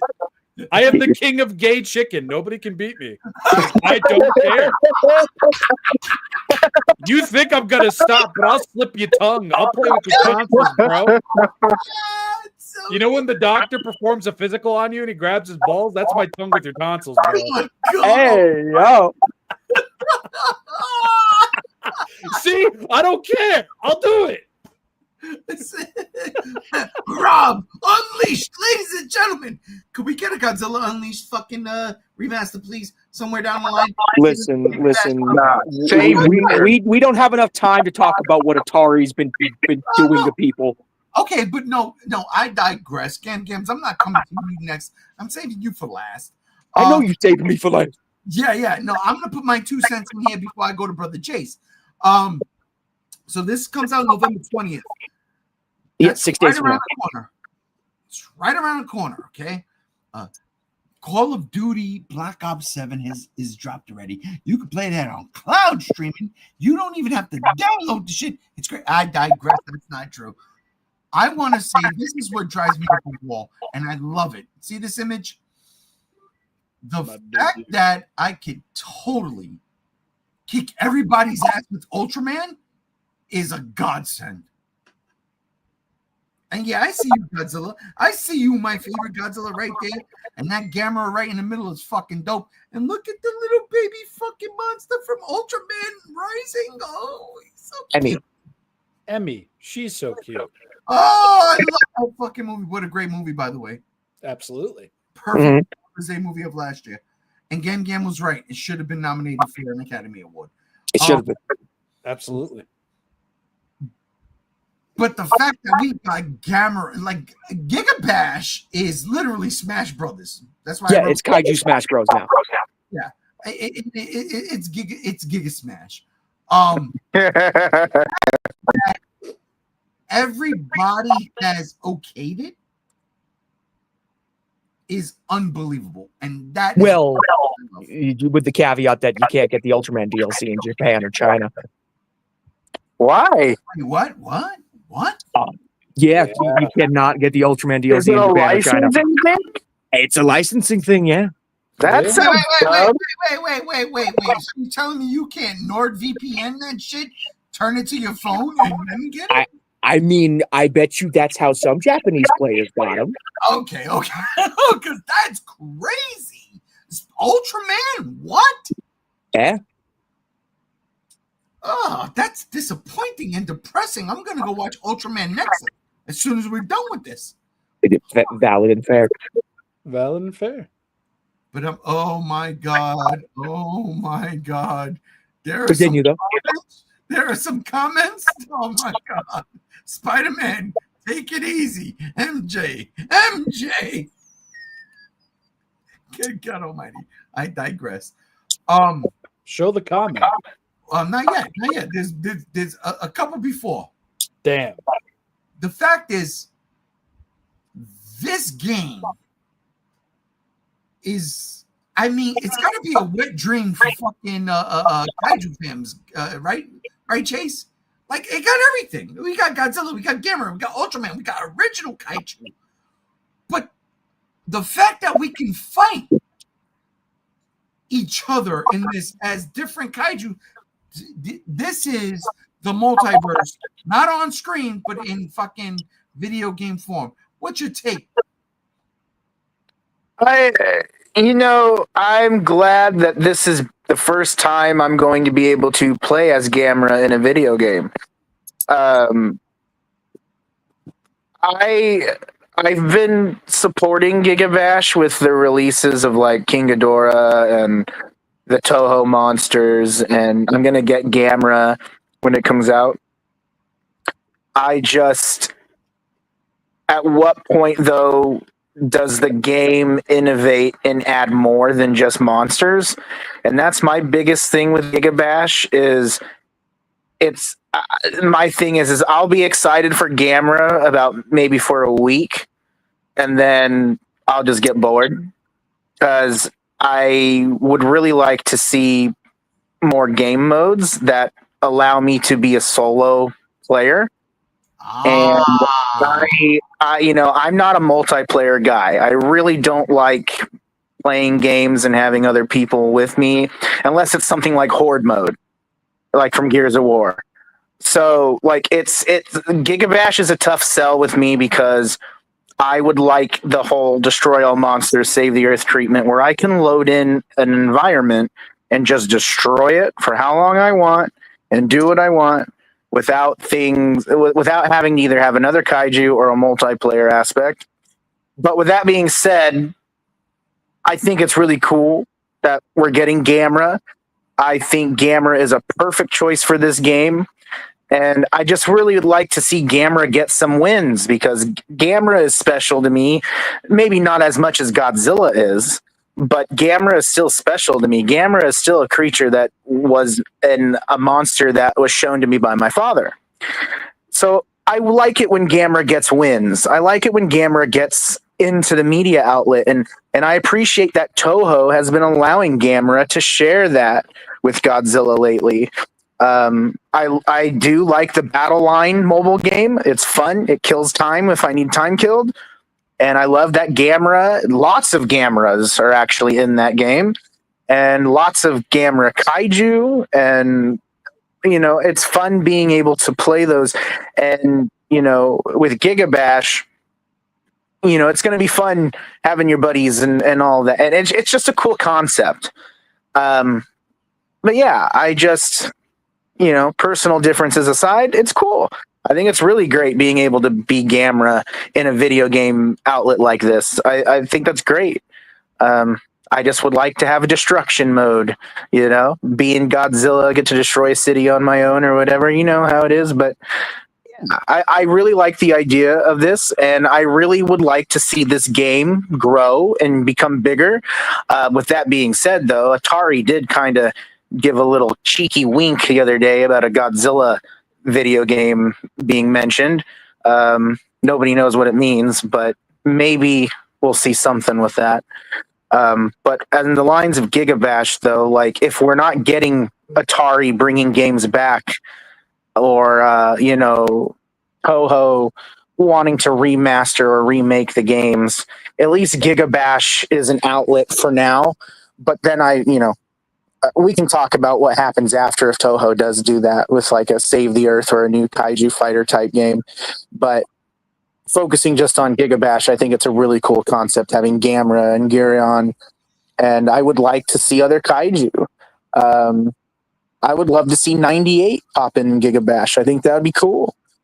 But yeah, I what I hope for this is with GAMERA coming to the game, I hope that I want this game to just be an example and a beacon for game companies and Toho and Katakawa to make these games that we want, kaiju fighting games.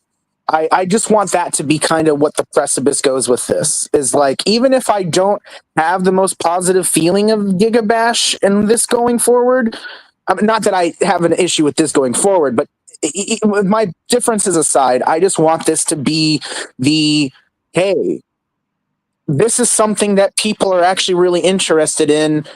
Let's start putting development into these style of games, because I think we need more of that, especially with multiplayer growing, although single player is growing too. I think that I'm going back on tracking words and stuff, so my brain's kind of scatterbox. But the point is I want this to be like an example for studios and Toho to be like, hey, let's make more games like this. I think that's what we need.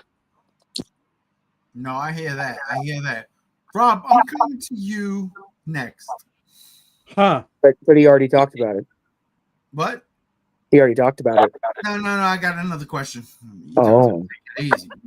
God, don't worry about a thing, bro. I'm just asking. Why do you hate me, Gam? Why you hate him, Gam? Is it because I'm red, white, and green? Might be. Continue. You see, Games. I had the question lined up. You threw that in there, and now all of a sudden, It's the 37 beers, man.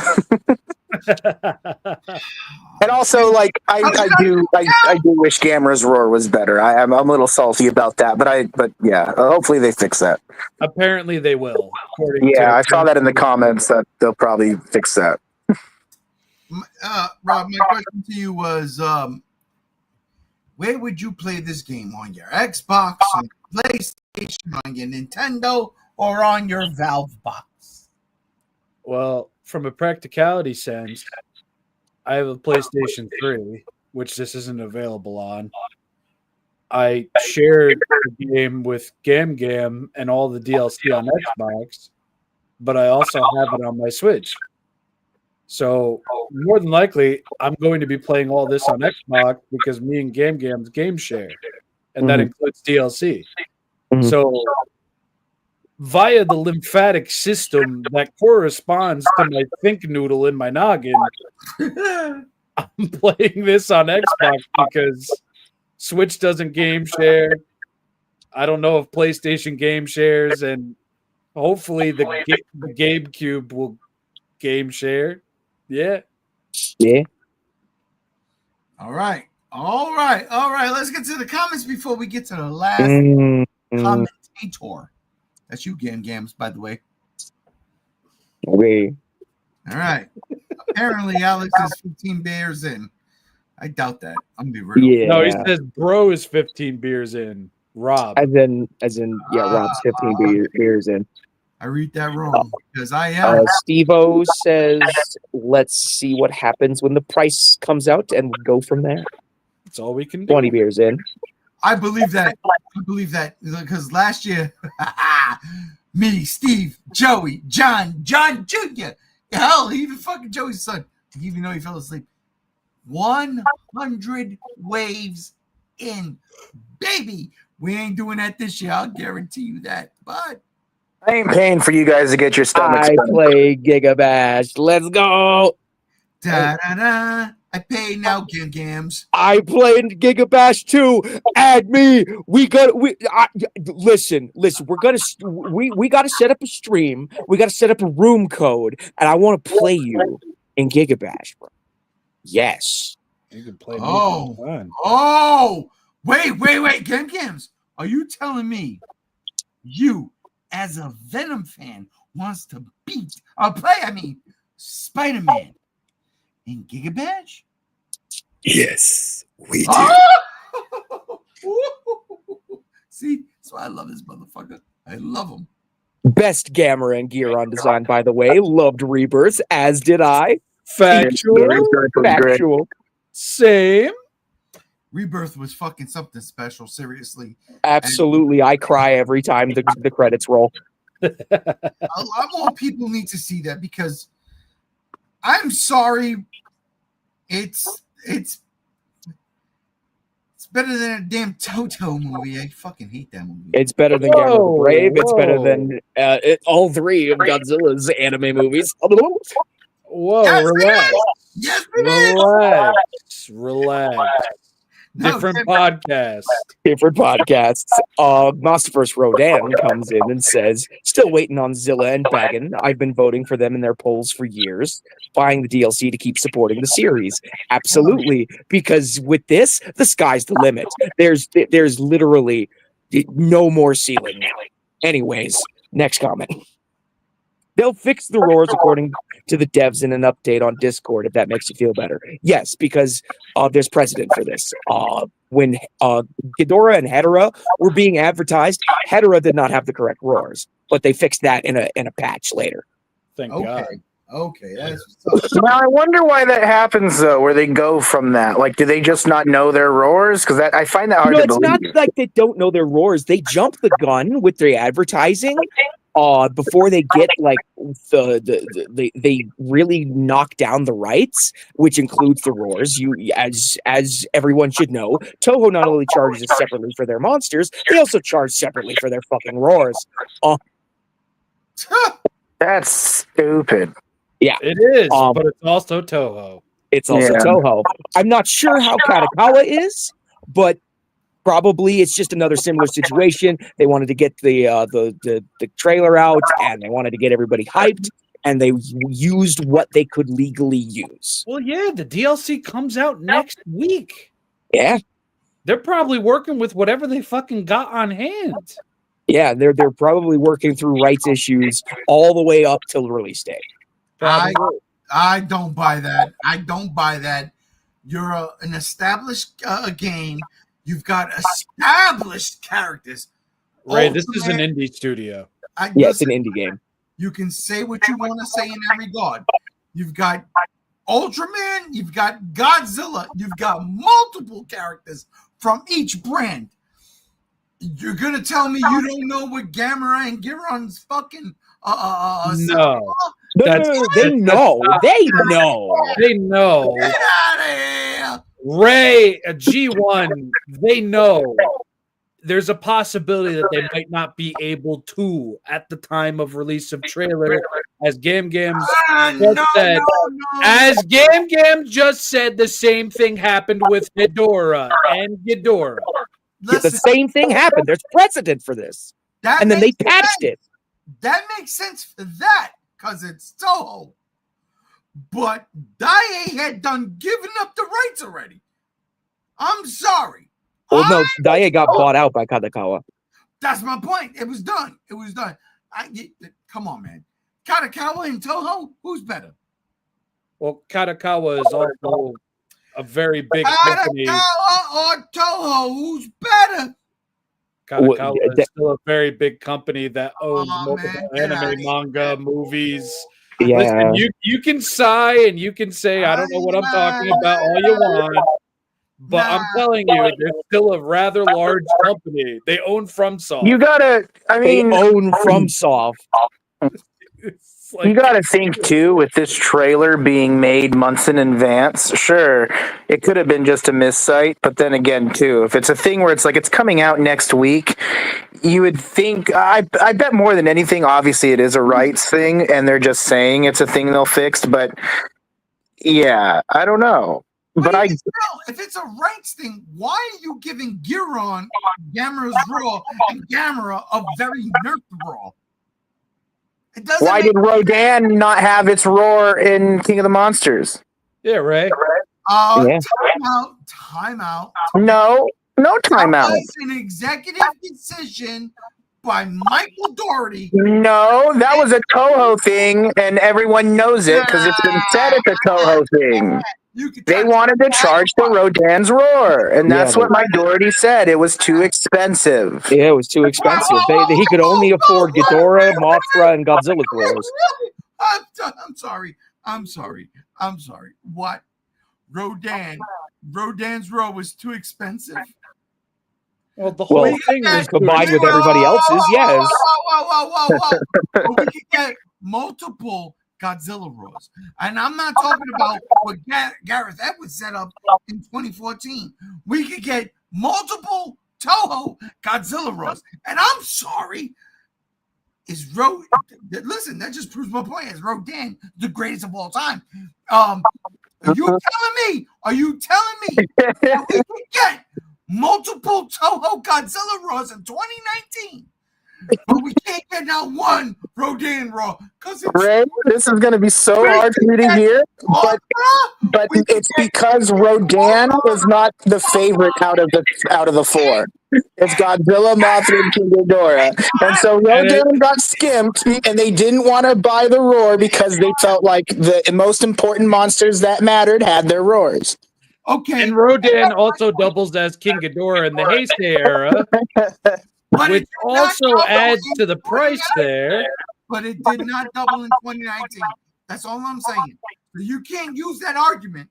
I can, and I will. I can't use that argument because I heard it with my ears and read it. It falls flat. So I'm sorry.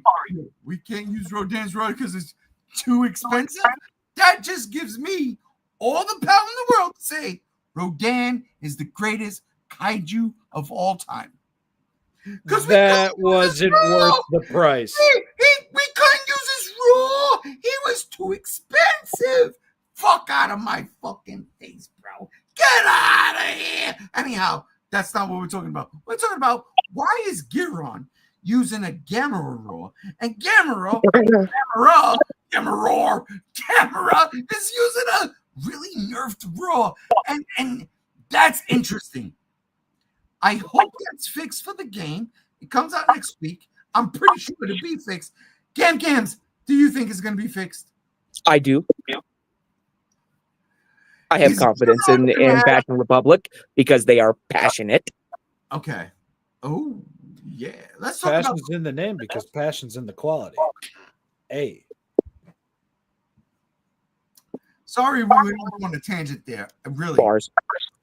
Real quick. let's get the last because we are way. There's now 9 more comments. Son of a bitch. But I didn't even get to the rest of the panel. Like I'm pretty sure, but I did because we are where we at. All right. GIGABASH 2. We got this one, right? Yeah, we did that one. And we did that one. We did that one, and then now we're on the next one. Spider-Man says I could probably beat Rob and Gay Chicken. To be honest, I'm built different, Bro, I'm built more different. Come see me. Yeah, he has a prosthetic pinky toe.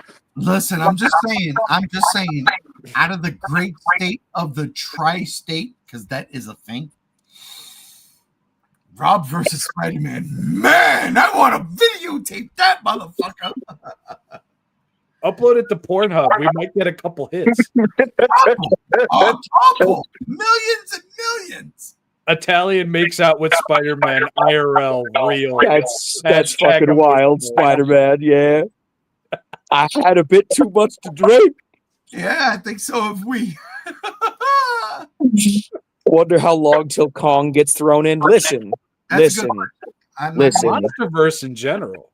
Anything is fucking possible at this point. Anything. Even me? Even you. Even you. Wow. I see how it is, Gam Gam.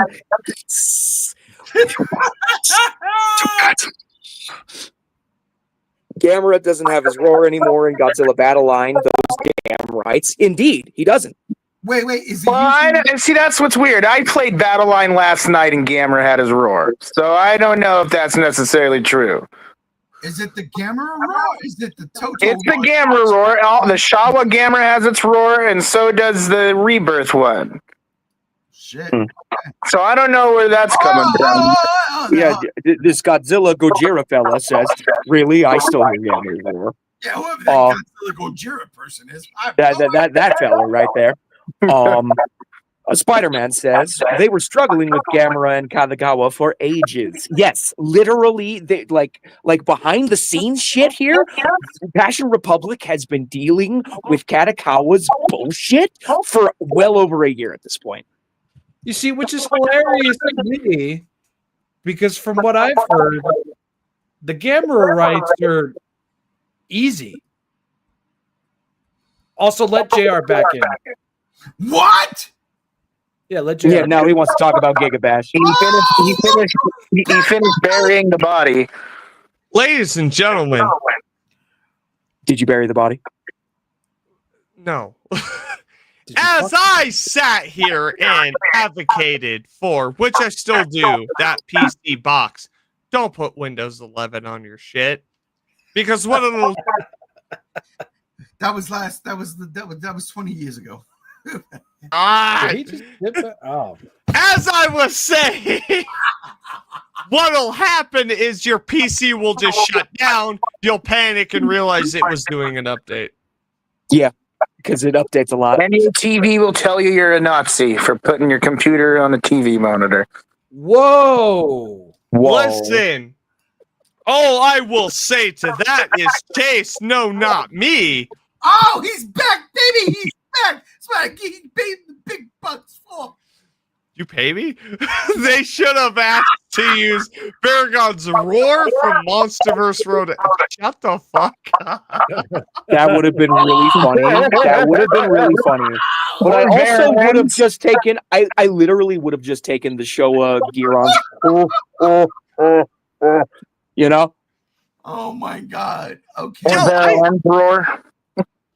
Not for nothing, I love those Mystery Science Theater 2000 versions of those Showa those are like the definitive way to watch Showa Gamera. I own them. Good. Physically. Good. Keep circulating the tapes. Joe, if you guys want them, let me know. All right. I have 2 versions of the Gamera series that I bought not knowing that's what it was. So I have all the Shawas double for Gamera, and they're just collecting dust. Joe, when I was a kid, I got confused. I'm like, wait, there's 2 fucking Baragons? Like, there's Baragon and Barugon. outside of JR, who just came back, who has not yet spoke upon GIGABASH? I know That'd be me. That would be Gam Gam. Oh shit! Yeah. And you know that. You know that. Hi. I swear to God, Address me. Elephant in the room. Address me. Gams, take it away. What is your thoughts on GAMERA being in? Ladies and gentlemen, this is the most legendary crossover that has ever graced your console, your TV screen, your whatever. All right? Fuck your Godzilla battle lines. I don't care if they did that, quote unquote, first. All right? If we're being really honest here, that'd be the Compendi Heroes series on the NES and SNES where they played soccer and shit. All right? We're being technical here. They're This is also legendary. changing Godzilla battle lines to GIGABASH, the mobile game. What? They're changing Godzilla battle lines to GIGABASH, the mobile game. So if they did- GIGABASH, the mobile game, aka battle lines, got GAMERA first. I'm just joking.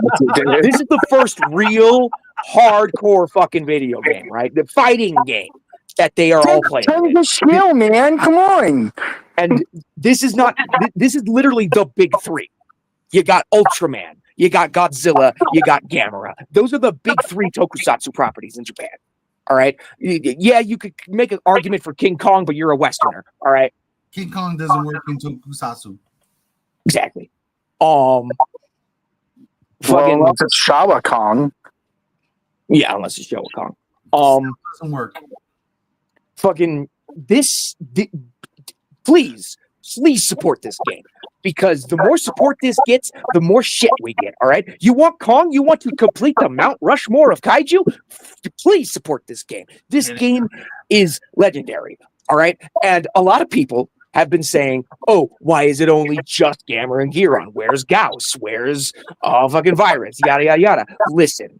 All right, about a year ago, this little DLC called the Nemesis DLC came out, where it was just King Ghidorah and just Hedorah, just those two. You want to know why? Because they switched to a two-character model for DLC output, so that they can have a faster output. You want those Gamera DLCs? Buy this DLC, and down the line, probably within like the next 7 to 8 months, we'll probably get Gauss or Virus or Jiger or somebody else from Gamera Rebirth, because it's probably just going to be Gamera Rebirth. I'm sorry, I'm sad to probably report. You want Iris, you're living in a fever dream. Katakawa, again, they've been fighting Katakawa for a year. All right. Were they? But it was so Who was worth it fighting? Who was because, fighting for a year? the Patton Bill Republic game. O'Reilly. The developers of GIGABASH, Patton Republic game. Okay. Really, they were like fighting over the rights, or like just to make a deal for the characters? Fighting over the rights, making a deal for the character, being able to be in the same game as fucking Ultraman and Godzilla, because you have to talk to Toho and Tsuburaya about this shit too. Is that confirmed?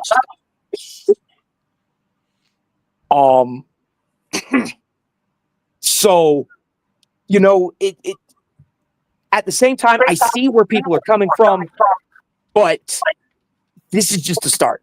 This is just the start. And yes, Chase, everybody in the community hears you wanting more single player content, more story modes for the monsters, a destruction mode where you can just go ham wild in the cityscapes. Not just Chase. That's me too. Exactly. Me too. Exactly. I That's would love that too. B47. Like, the sky's the limit. Because they are clearly passionate. These developers are. They clearly love this genre. And, you know, speaking on Kong, you know, right now is the same thing with like the Megazord. You got Rojak over there. When it comes to Kong, you got a skin for Gorogon called Goro Kong. And it basically makes him look like a King Kong with jaundice. You're terrible, bro. Come on. Why did Jaundice come back? Like, that shit came back, bro. Yeah, welcome to 2025. Everyone got jaundice. Everyone's losing their toes. We're gonna Oh, get this a couple jaundice. years ago. Fucking listen. This my THC riddle brain is trying to convey here that this game needs your support, and I'm so It glad does. so many of you say I play this game. Yes, Well, please. I mean, you fuckers are the reason why I bought it in the DLCs. exactly, and it's just such a novel concept having this city destroying rock'em sock'em fashion fighting game where you could play as your favorites plus more, you know, and it's the words are failing me. This game's great. Just It's definitely past time we end this podcast. yes. Good Lord have What? mercy. I just What Gam Gams is trying to say, I 100% agree with him. Support this game just because, for one, it helps the devs. They're an indie team. Two, it gives us more opportunities to have Godzilla and Kaiju type games just in the spotlight in general with its success. And GIGABASH is, I'm not saying GIGABASH is a bad game. Just me personally, as a solo player, I want more, but I'm not knocking the game. It is a good game. It's a fun game, multiplayer. It's a fun game to play with friends. Yeah, I just wish there was more. That's it. I'm the same way with Predator hunting games. I think the next logical gameplay step, because usually fundamental gameplay things are like free updates, right? You don't even have to pay for that shit. I'm hoping the next fundamental update they do is allow online onslaught mode, Ooh, because that'll be like horde mode. But, that would you be know, awesome. Yo, 4 players versus everything. And all I'm gonna say is when we live stream this shit, when the Gamera DLC drops, I call Because we are. Godzilla. Y'all fuckers can fucking figure yo shit out. I'm Godzilla. I don't care if I lose. I'm Godzilla. I'm gonna beat your ass with Gamera. I know you will. I'm Pulling Godzilla. over, man. I'll be Hedora. I'm beating all y'all asses with Chimera. Sorry. There we go. Look. Let's And that's the go. beauty. Yo, and that's what I will say is the beauty of GIGABASH. It is cross motherfucking platform. I play with y'all on PC, which I bought it on. We've done it before. We'll do it fucking when this DLC drops. Wait. It's cross-platform. Yes. Yeah, Yeah. PlayStation players can play with These Xbox players who can motherfuckers play been with PC playing players. with me before. I'm Hold on up, PC. Hold up. I'm gonna wait until I get a Steam box. Motherfucker.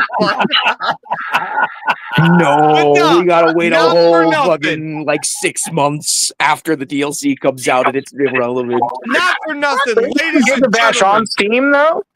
Yeah, it is. It's on Steam. It's on Go back to Xbox, the it's go back on to the PlayStation. Gamera and Huron advertisement on the screen. Yeah. I see that. I remember seeing that now. Yeah. It's on everything. It's cross-platform. Stove. It's on stove. I love things on stove. Shut the fuck up. You added stove. No. That is an image that I sent. Yeah, you ain't lying, Chase. That's funny. But no, for real. If you guys are interested, we will be those who want coordinating a launch drop live stream. Pick who you want to fucking watch. We're all going to be live streaming it. We're going to be fucking playing together. If I don't get Godzilla, I swear to God. If I am not Godzilla versus Gamera, I'm going to be pissed. Oh It's no, okay, I no, don't play as it's Godzilla. You did. happening. You're gonna be Godzilla. I'm gonna be Gamera. I'm okay and with I'm going Godzilla, to and I may get my literally. ass fucking Yeah. kicked because I'm Yeah. not into fighting games. These motherfuckers play all the time. But at least we will be having fun and relishing in the ensemble of Gamera, Ultraman, and Godzilla, all in one motherfucking package. Yes. I love it. I love it. I can't wait to lose. G1. Oh, dude, have you seen Gamera's combo potential? You can literally juggle people with just your dash attack. I've seen what I've seen. I don't play this game. Oh, you go play with me. Now I'm gonna. We couldn't even get him to play Space Marine 2 with us outside of Dude, one I time. couldn't even get him to play Halo with me for my birthday. I played a little bit with you, huh? Come on. Yeah, I said one time. We still haven't One done time. Horde mode. We haven't done fuck all together. How about y'all motherfuckers get on Halo after this shit and let's play some fucking Master Chief Collection? You ever think of that? Yeah, nah, listen, you can only play one thing on a master firefight.